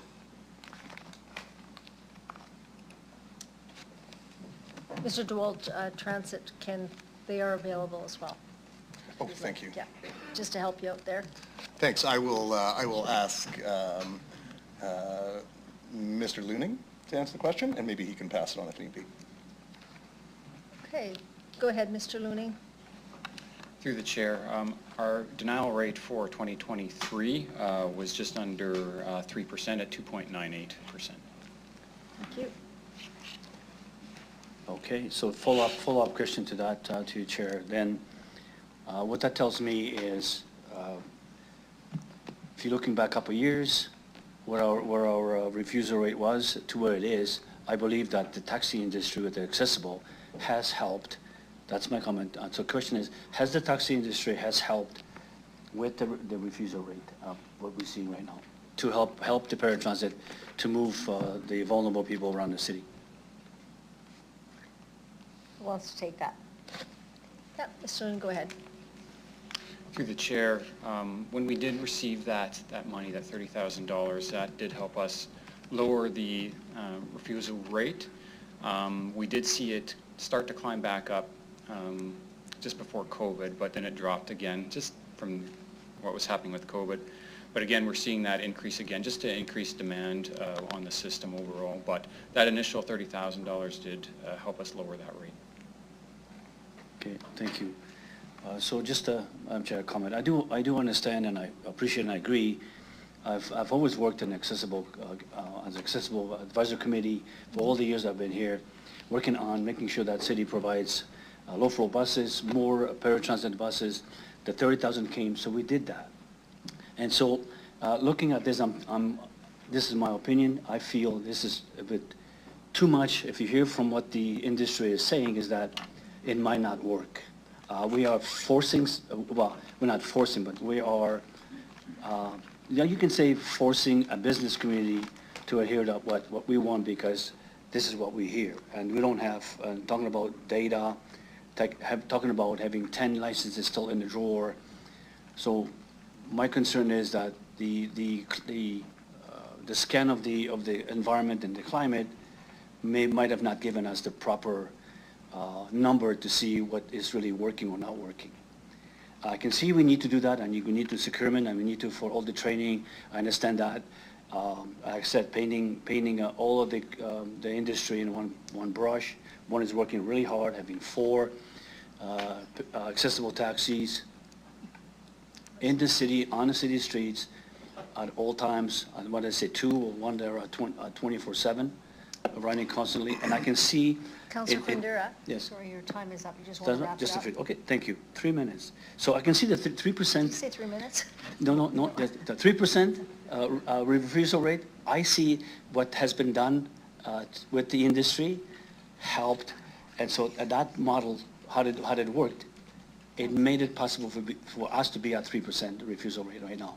So I don't think this the new recommendation is going to make any more difference to it. It's taking money out of vulnerable folks to ride. I'm done. Thanks, Councilor Fundura. Thank you. Mayor Master. Oh, no, sorry, I apologize. Councilor Stadenchuk, you are next. Sorry, I apologize for that. Okay, thank you, Deputy Mayor. So because there was some questions prior to lunch regarding data, the number of service requests, etc., I just wanted to ask a question to get a better understanding how administration deals with service requests, that it's not just, whether it's quantity of the number of service requests or complaints, and the distinction between that and the more qualitative information that you might have, where it takes some judgment and assessment of the issue and the extent of a problem. So my question to administration is when you're making decisions about service, how important it is to, how much of a role is it just the numbers of complaints versus the nature of the complaint, how serious it is, that kind of qualitative information. So and the kind of feedback you would have gotten from the accessibility community, where you're hearing directly how it impacts on their life. So how do you weigh those two things, numbers versus the quality of the service? Through the chair, thanks for that question. I think ultimately what this program is trying to do is create equity. We have an industry in the city that provides taxi service, which we regulate, and we need to provide an equitable alternative for the accessibility community. The city provides transit service in the form of our bus transit service, and we provide equity through paratransit to equally match that service. So when we speak with the accessibility community through the channels that have been set up at the City of Regina and administration, through the Accessibility Advisory Committee, through individual engagement sessions, we hear the concerns of our citizens and we take them seriously. And we ask ourselves, is there an equitable alternative? This accessible taxi program quantifies all of that feedback that we have received and produced a recommendation that we believe provides equity within the industry. Okay, thank you. I don't have any other questions, but I will say that I am supporting this report, the recommendation. And I do think that there has been a lot of consultation with the accessibility community. This is not just about service requests. It's about making sure we can provide an equitable and reliable service for people who need this service. And I think having a centralized dispatch will allow the city to be able to respond quickly and make adjustments quickly to improve service. Otherwise, as we've heard, there's going to be delays by the time we hear about complaints or about service improvement ideas. So this will allow us to provide, to be nimble and provide the best service possible. Thanks. Thank you, Councillor Stadnichuk. Mayor Masters. Thank you very much, Deputy Mayor. Through you. Mr. DeWall, could you break down the $283,000? There's a differential of 175 to 283. Could you break down the $283,000 budget? Through the chair? Yes. I can and will. So through the chair, we expect the dispatch vendor to cost approximately $110,000 to engage that service. We expect about $18,000 cost in hardware and equipment. We have $25,000 allocated for a half-time FTE position within the licensing branch and administration. We are expecting to distribute $120,000 in industry incentives, and we've allocated $5,000 for advertising and promotion of the program, and we have $5,000 allocated for training of drivers who are providing the service. Sorry, I apologize. What was that last number? $5,000 allocated for providing training to the drivers that are delivering the service. So I've heard and taken to heart that, so this was, I think, approximately almost exactly a year ago. What has administration done on the outstanding issues in the last year? Through the chair, when we receive service requests regarding concerns with service, we will collaborate with the brokers. We'll advise the brokers. We'll work with them to adjust and try to give some suggestions. We've also recently had drivers go and get the training through paratransit so that we can bring that standard of training up, even though it's maybe not regulated. We have had some drivers take some of that training. Okay, excellent. Thank you. And can you break down the $175,000 in option one?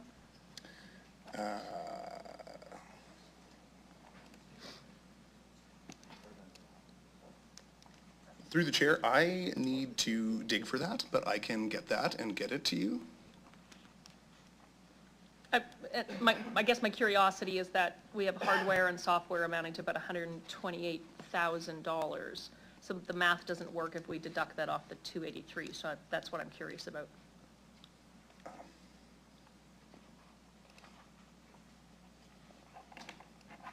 Through the chair, yeah, I think there, I can see where you're coming from there. There may be the FTE playing in there, but I can try and get a breakdown of exactly how that works out. There is some complexity with the, so like for example, the third-party dispatch comes with an upfront cost that it just costs that to put it in, regardless of whether you're a city of 1 million or 240,000, like in our case. So the numbers aren't necessarily always reacting logically to the change in options, but I can get that breakdown for you if you'd like. Thank you, I appreciate that. Have we thought about just establishing a direct number for folks to call specific to this issue?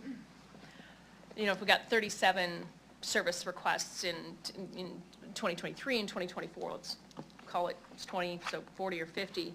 Have we thought about just putting a direct line so that we could collect the data right away with, you know, educational campaign, or just even having the stickers, if you're having issues with your accessible taxi, call this number? Have we thought about doing that?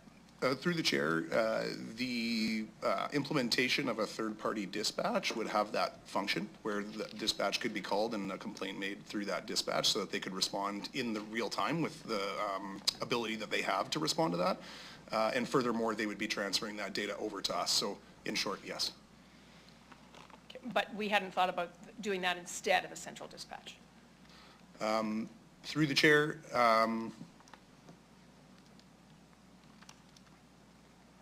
not to my knowledge. Okay, no, I appreciate that.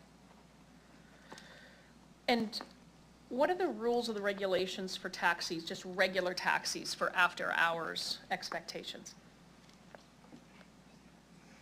Yeah, through the chair, the expectation is that taxi service provides 24/7 service to customers. And we get complaints about that?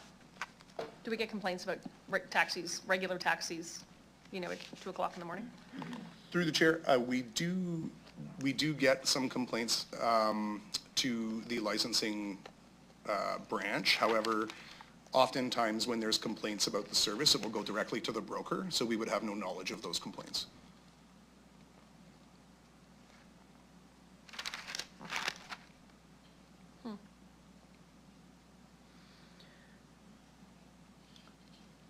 And so if I heard you correctly in your previous answers, there's a question about what about the current model wasn't working, is that it's not so much data, it's the real-time data. Through the chair, it is real-time data, yes. However, the availability of the service is lacking under the current situation. Right, which is with only 8 of 18 licenses out, that makes sense, right? Yeah, all in on the wait list versus lottery. I think that makes sense. How does a centralized dispatch reduce wait times if accessible taxis service the whole city? Through the chair, centralized dispatch has visibility of all accessible taxis in service and can dispatch the taxi that's closest to the request location, regardless of the broker affiliation. Right. But we've only got 2 brokers operating right now. Through the chair, currently today that is the case. However, we expect that to change with the passing of these bylaws. Okay. And then what do we do right now about enforcing the elimination of trip denials?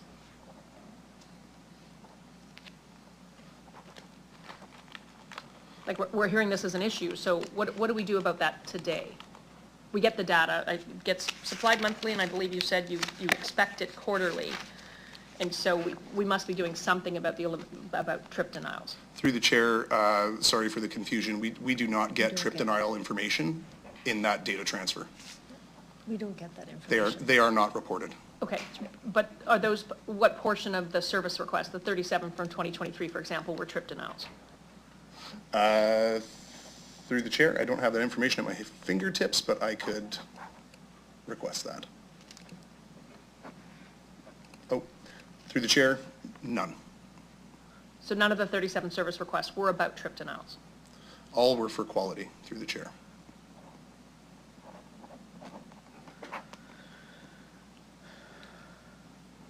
So whether we have central dispatch or not, we can do improved safety and disability awareness training for all drivers, correct? Through the chair, correct. We can develop minimum service requirements for anyone with a license, correct? We do already, don't we? Sorry, through the chair, repeat the question? The minimum service requirements for anybody with a license, we do already issue those, correct? Through the chair, are you referring to the training? Yeah, well, there's improved safety disability awareness training standards for all drivers, that's one. We can do that whether we have central dispatch or not. But minimum service requirements for all brokers. There's a, customer service will be improved with minimum service requirements for all brokers. You're referring to them requiring them to have licenses. Through the chair, I'm requiring them to have 2 affiliated with their brokerage, that is correct.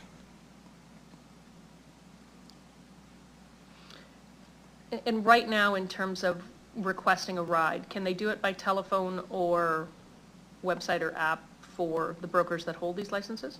Through the chair, that would be up to each individual broker on how you access that service.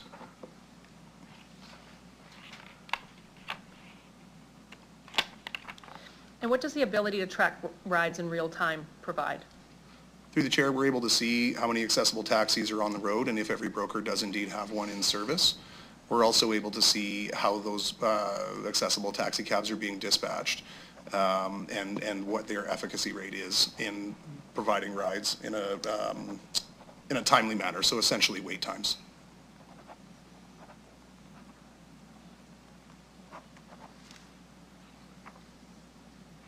Okay. Through the chair, I just request that A through E, is it G? Okay, all right, A through G just be voted on separately. Thank you. Each one? Okay, Councillor Mancinelli, go ahead. Thank you. Looking at the table 2 comparisons of options, I just want to make sure I understand this. No matter which option we pick, the training, the medallions, the licenses, they're all being upgraded and brought into best practices you can find, basically? No matter which option goes there? Sorry, through the chair, I couldn't quite hear you. Sorry, table 2 compares to the options. No matter which option we choose, they all have the training, the upgrades that you've talked about all morning with just the one software technology solution. The third party is the only difference between them. Is that correct? Through the chair, that is correct. Okay. And we've been operating on a playing field that was dramatically changed by COVID and operating with far less than necessary operators in the field for the last couple of years, correct? Through the chair, the service has not been deemed adequate, no. Okay. And so basically what we're doing is we got one broker that offers pretty much all of our accessible rides for taxis. And we're going to open up for more brokers, but at the end of the day, we could end up a year from now still having one broker offering the majority and paying some third-party operation from somewhere else over 100 grand a year to be a go-between between that broker and the person needing the ride. That is a possibility that could happen, correct? Through the chair, that playing out in that way has not been what's happened in other jurisdictions, and we're not expecting that to be the case. Okay, what's happened in other jurisdictions? Through the chair, other jurisdictions have seen a massive increase in accessible taxis on the road across all brokerages with this type of model. Did they see increase in brokerages as well? I can't say specifically through the chair. And it would be hard to quantify that was the reason why additional brokerages were started. Okay. For a brokerage to start, it has to offer accessible, correct? And they have to have access to those licenses? Through the chair, that is correct. Okay. So just down that line of thought then, wouldn't having this affect that directly by moving it through the third-party dispatch to the other brokerages instead of having customer choice? Sorry, through the chair, can I get that one more time? So if I was trying to get into business with the city, customers would no longer have the right to choose the cab company they want to provide their accessible ride. They would now go through the third-party dispatch. What would happen to customer choice or best practice? Through the chair, not at all. So again, the point of this is to create an equitable solution that is equal to the taxi cab industry. And so any customer may call the central dispatch for an accessible taxi and request a specific broker to attend. Okay. I just want to try one time to move option 1 as an amendment. What would be the proper avenue to do that?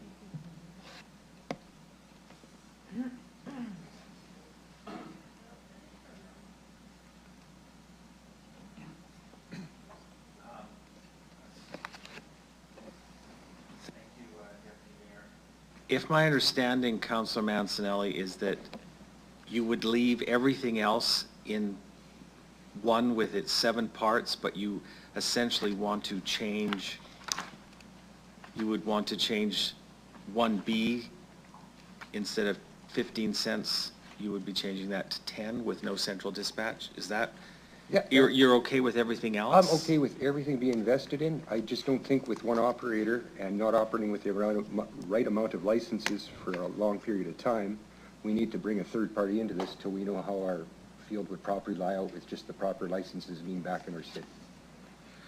So I think option 1 Deputy Mayor, on page 5 of 12 kind of lays out all the same options at a 10-cent cost and a program cost. So how would I put that on the table to be voted on? I would defer to Mr. DeWall and to legal, but I think what we would be doing is you would be recommending that 1A, B, and C B and C would be changed to 10 cents, and A would say that there would be no central dispatch.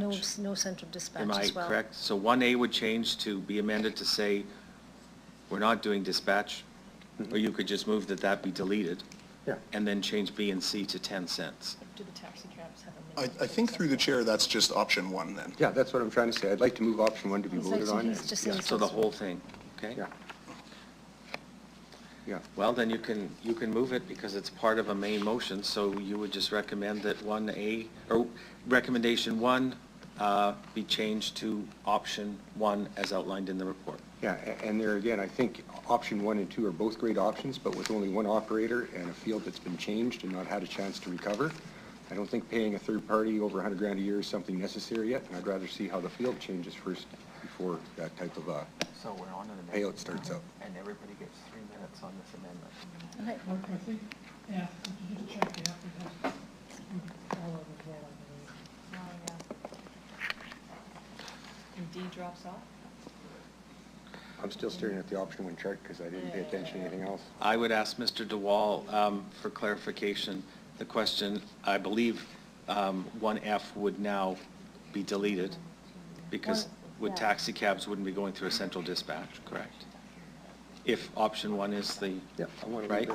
And then I believe another question is 1D still applicable that taxi cab brokers must have a minimum of 2 accessible?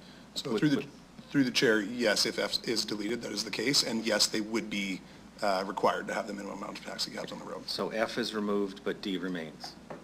That is correct. Okay. So amendments on the floor? Okay, who would like to speak to the amendment? I bet John does. And, okay, Councillor LeBlanc. Thank you. I'm on page 4 of 12 of the report, outlines option 1, final sentence, quote, enforcement under this option remains challenging without access to real-time data.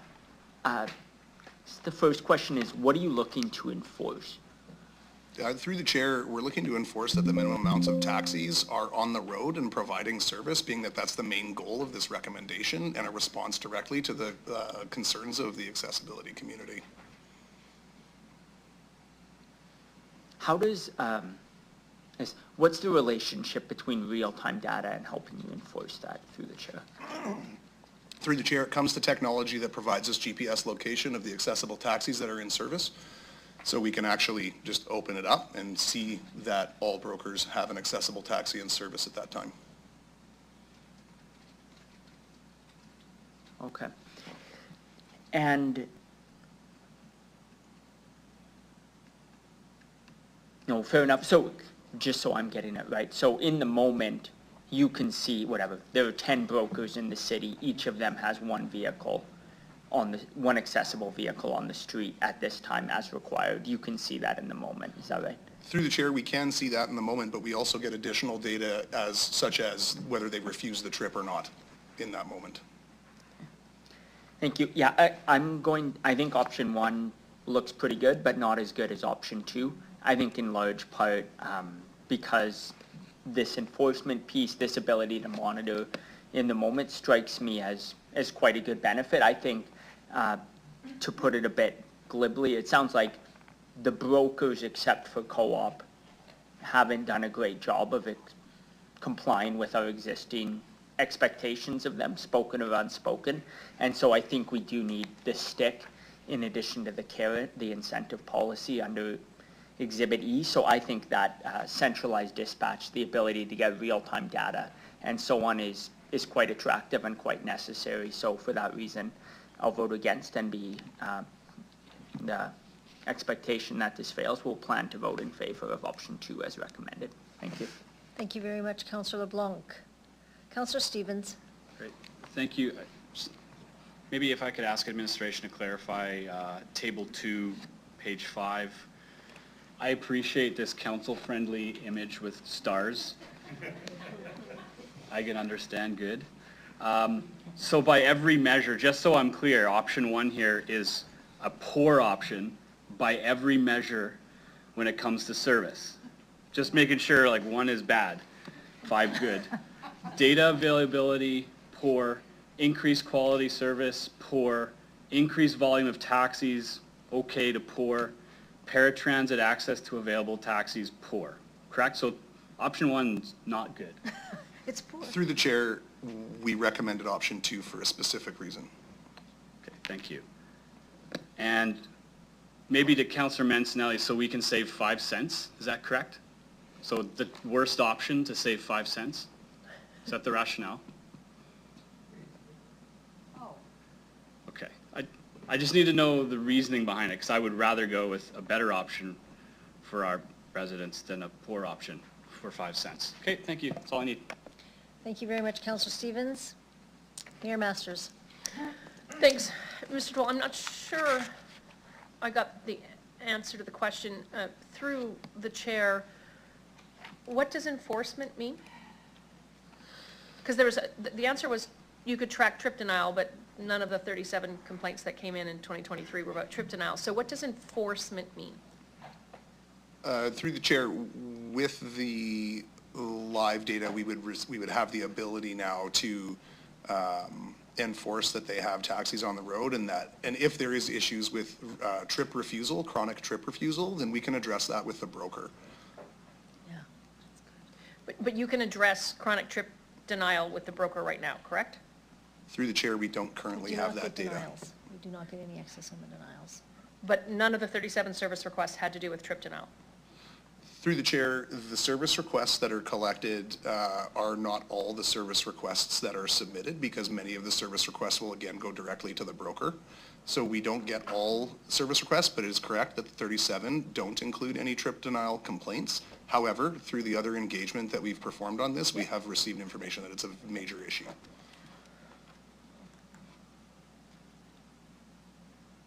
And so I'm going to come back to the word enforcement again, because that seems to be, it's something that we're categorizing. But in real-time enforcement, there's nothing you can technically do if a broker doesn't have taxis on the road because drivers are sick or what have you. Through the chair, I believe that if there was an accessible taxi that was not, or a brokerage that did not have an accessible taxi in service, we would reach out and find out what the conditions of that were and work with them to see if they could get that back on the road. And that would happen at 3 a.m.? Through the chair, because we have a third-party dispatch, yes, that can happen at 3 a.m. So that there's a human there 24 hours? There's a human, through the chair, there's a human at the third-party dispatch 24/7. Okay, that's great. But there's still nothing we can do? Like, you can make a phone call, but there's nothing you can physically do to get taxis on the road? Through the chair, if we were experiencing chronic accessible taxis not in service, we have the ability to prosecute and fine.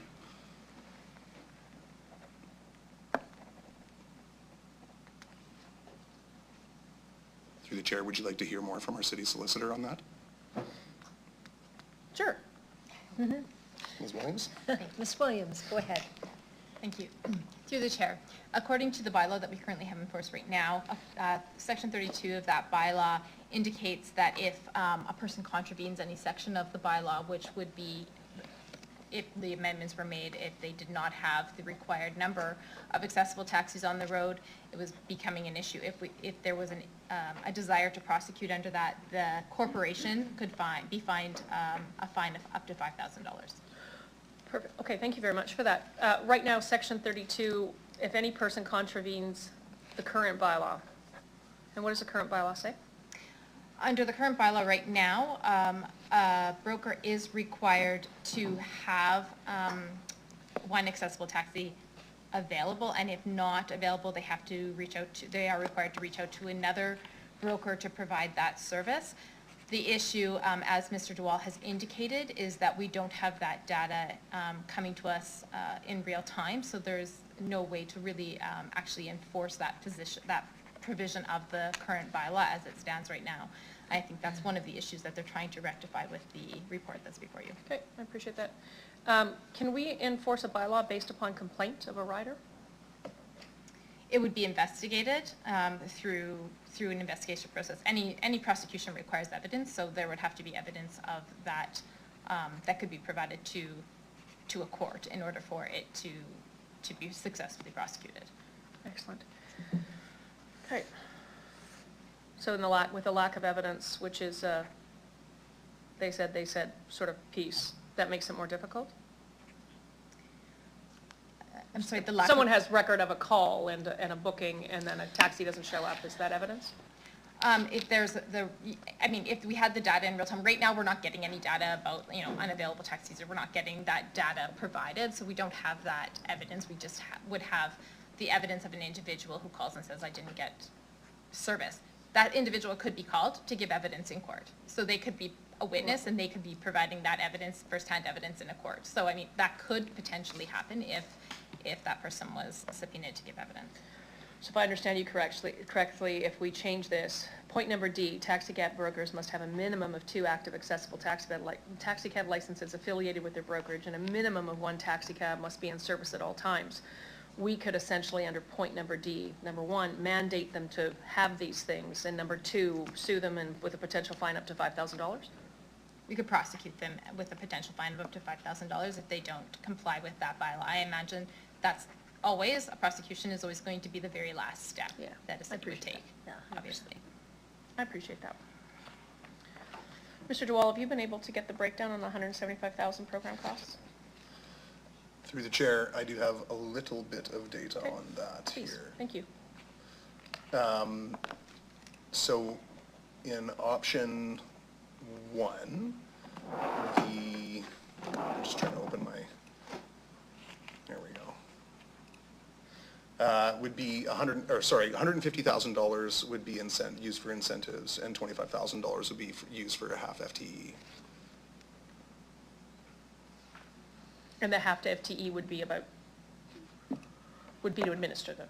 That's correct. Okay, and that half FTE in either scenario has been worked into the 2024 budget? Through the chair, that's correct.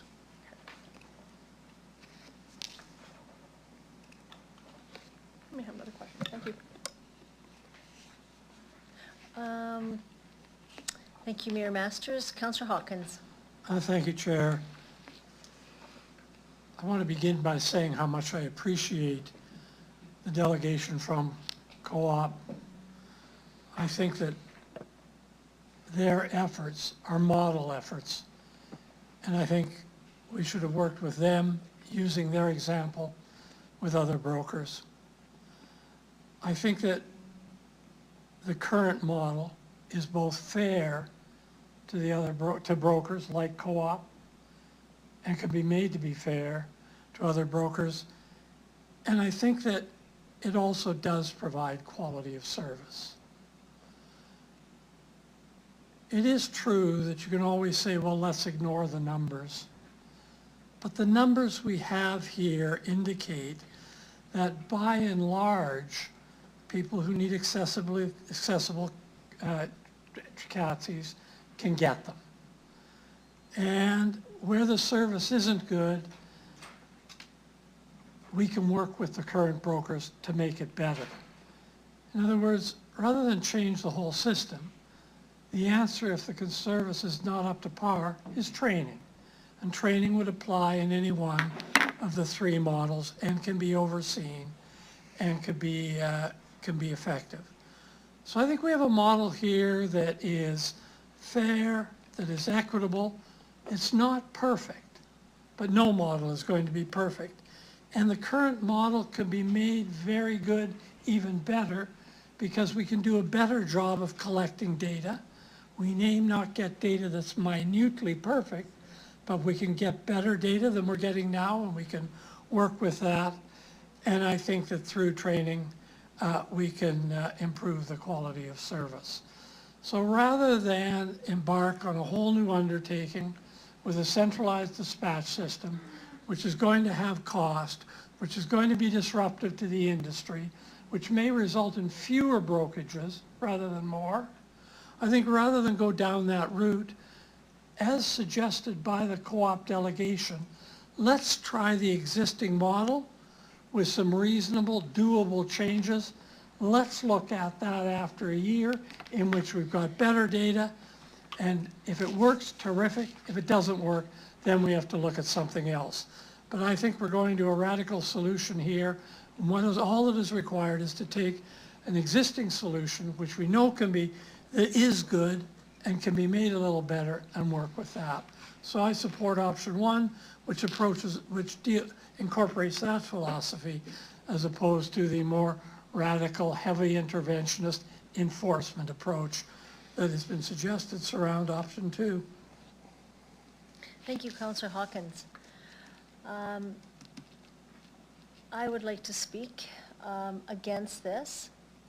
And I'm a little bit surprised in just the length of time, and I know from previous conversations regarding the taxi, I know it's always been some long discussions. But this one, for me, is a little bit different. This is about accessibility. Some individuals who have the smallest voice. Fragility. Service is vitally important, more than 5 cents. And I'm going to just state,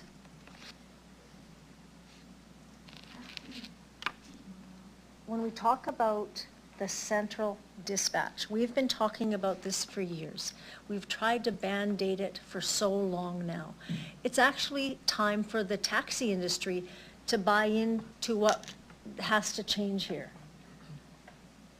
We need to see some changes in that industry. That model is not working. They don't want this because it's going to hold them to account. Why would we on council want to say, just put it out to industry, they'll get back to us every month, it's working okay.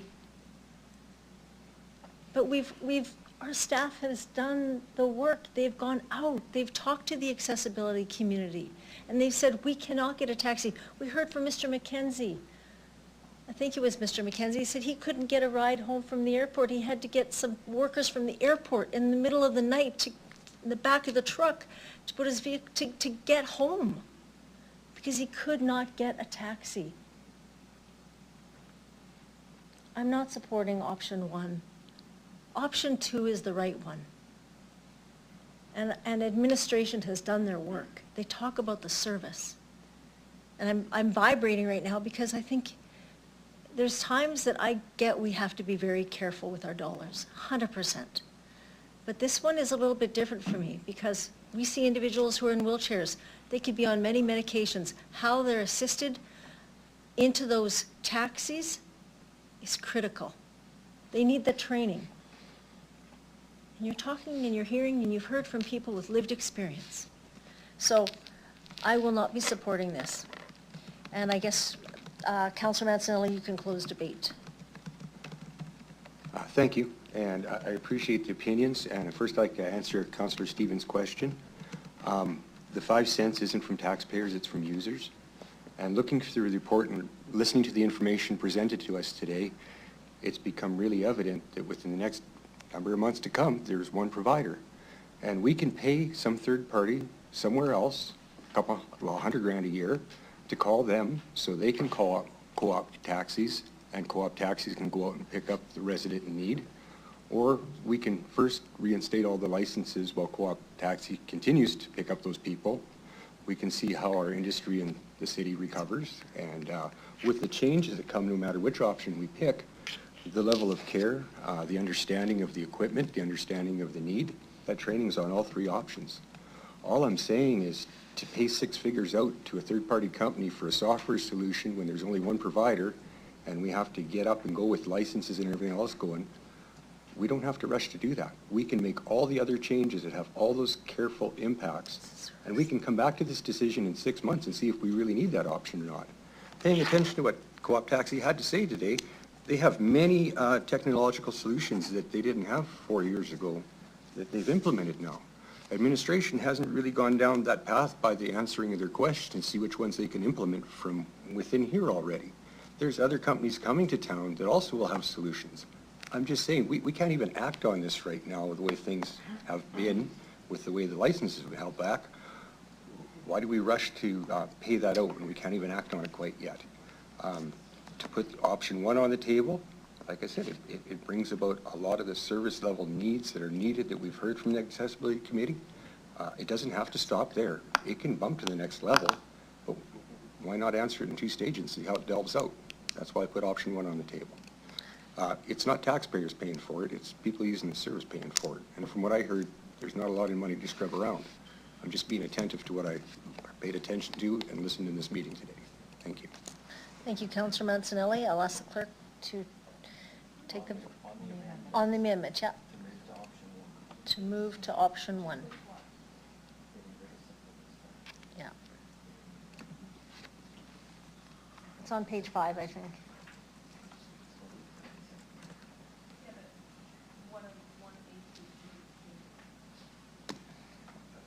It's on page 1. Or, sorry, page 5. That's what he's moving, isn't it? Yes, but it's not outlined. It's not outlined in terms of. Okay, Is that in the Mr. wait Clerk, list? sure, go ahead. So, my understanding is that option 1, from the original option 2, it removes A, which requires that there will be no third-party vendor, and it will also remove provision X, whereby accessible taxis must be dispatched through the central dispatch. Those were the 2 elements that I was under the understanding would be removed. Anything else? You're still going to force all brokers to have a taxi cab license? Oh, sorry, Sorry. Ms. Williams, you go ahead, yeah.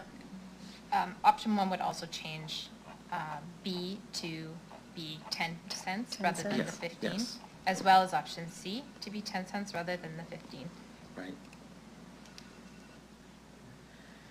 All right.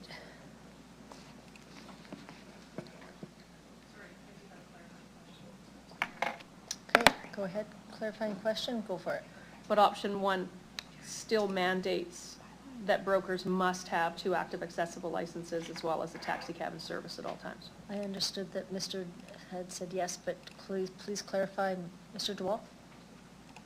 Through the chair, yes, it would require them to have 2 taxi cabs on the road. And there's, sorry, you said 6 or 8 brokers? Today, I believe there's 7 brokers to my knowledge, through the chair. And so you would redistribute the licenses accordingly then? Through the chair, we would follow the wait list process as outlined.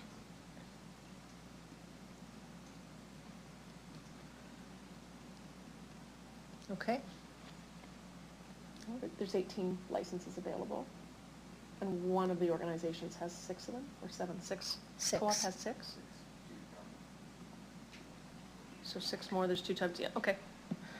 Room for everybody for them to hang on to all right, 6. I'll call the vote. Okay. Okay, good. Oh, vote is there. Place your vote. Yeah. Place your vote. Oh, jeez.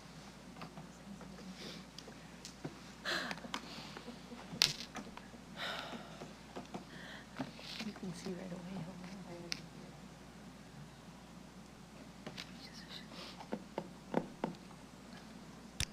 Thanks, sorry. Mucking about making noise. Mr. Clerk? Deputy Mayor, the amendment has received 4 votes in favor and 6 against. Those voting in favor of the amendment were Councillors Mancinelli, Findura, Hawkins, and Mayor Masters. Voting against were Councillors Zakidniak, Nelson, LeBlanc, Stadnichuk, Stevens, and yourself, Deputy Mayor. The amendment has been lost. Thank you very much. Mr. Clerk, I will ask, I think, can we now vote on the main motion? Yeah, main motion, and I don't see any other speakers, so I think we're ready. Oh, Councillor Nelson, do you want to close? I think we've said everything that we need to say.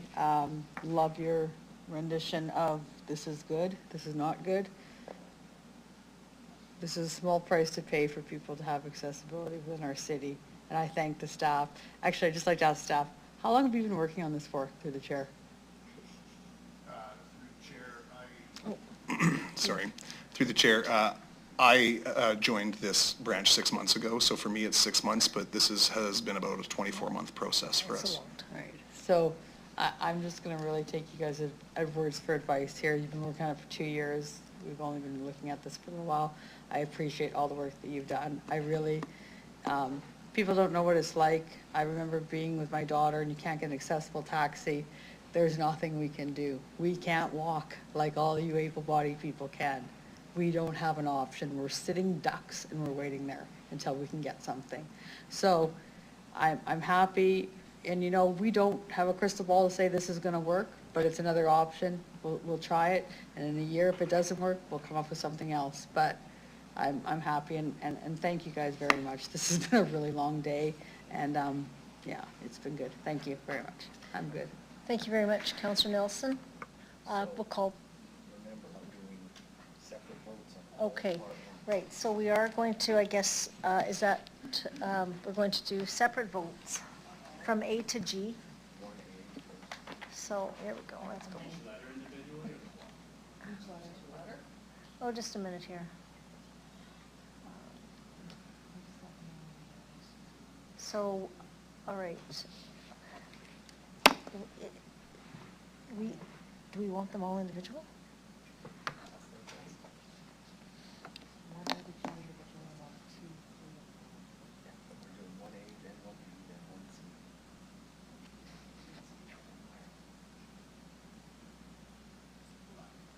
I do 1A, B, and C together. She's requesting 1A, B, and C.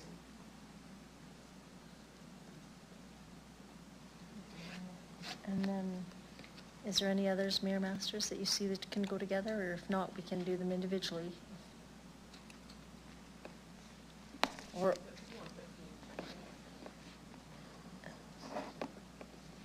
okay. And just, and then. Sorry, and then it was, sorry, I had to tell Yeah. somebody to go and out. That's E and G. And then F on its own, right? And D. No, A, B, C, D, isn't it? A, B, C, D? Is it A, B? Oh, D is separate, okay. All right, so the first one is, we are voting on right now 1A, B, and C.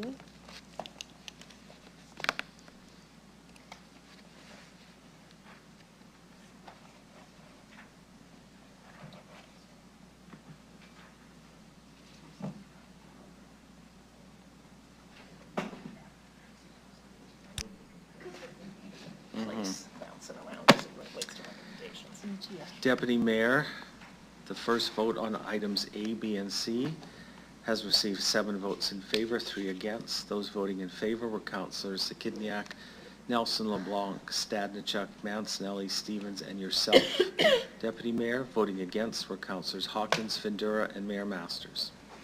Thank you very much. We will now do 1E and 1G. Is that right? No, D is D separate. D is separate. Or G and G, whatever, whatever she's got. No, E and G. So this is on 1E and G.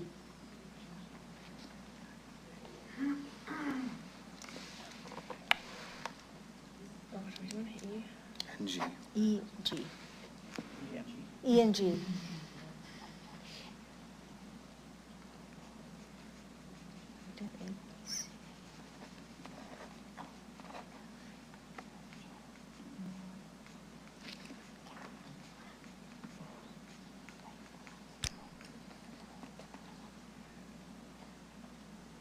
Deputy Mayor, the vote on Part 1, E and G has passed 10-0.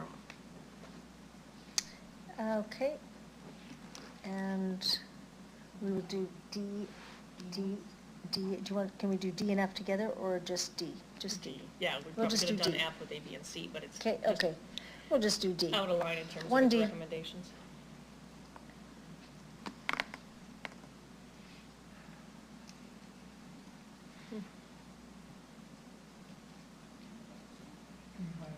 D by itself, yeah.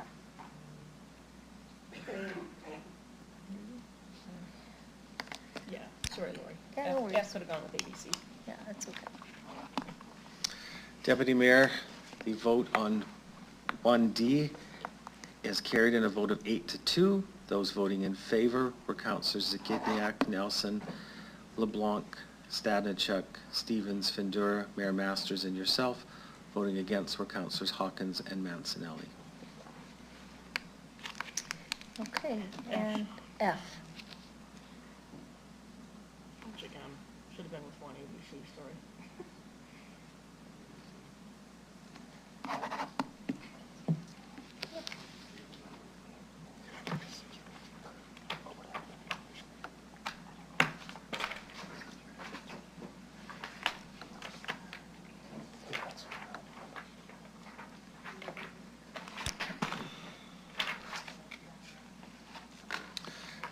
Deputy Mayor, the vote on one Part F has passed in a vote of 6-4.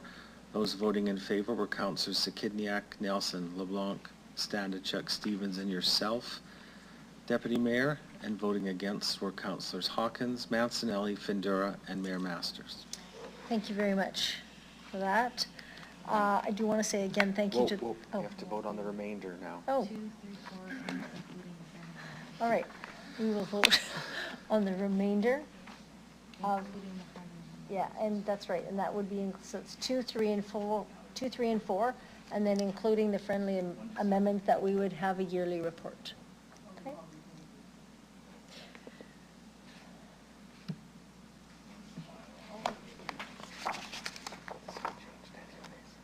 No, it's all over the place. Yeah, I just got, to me, this is. Some of those just sent.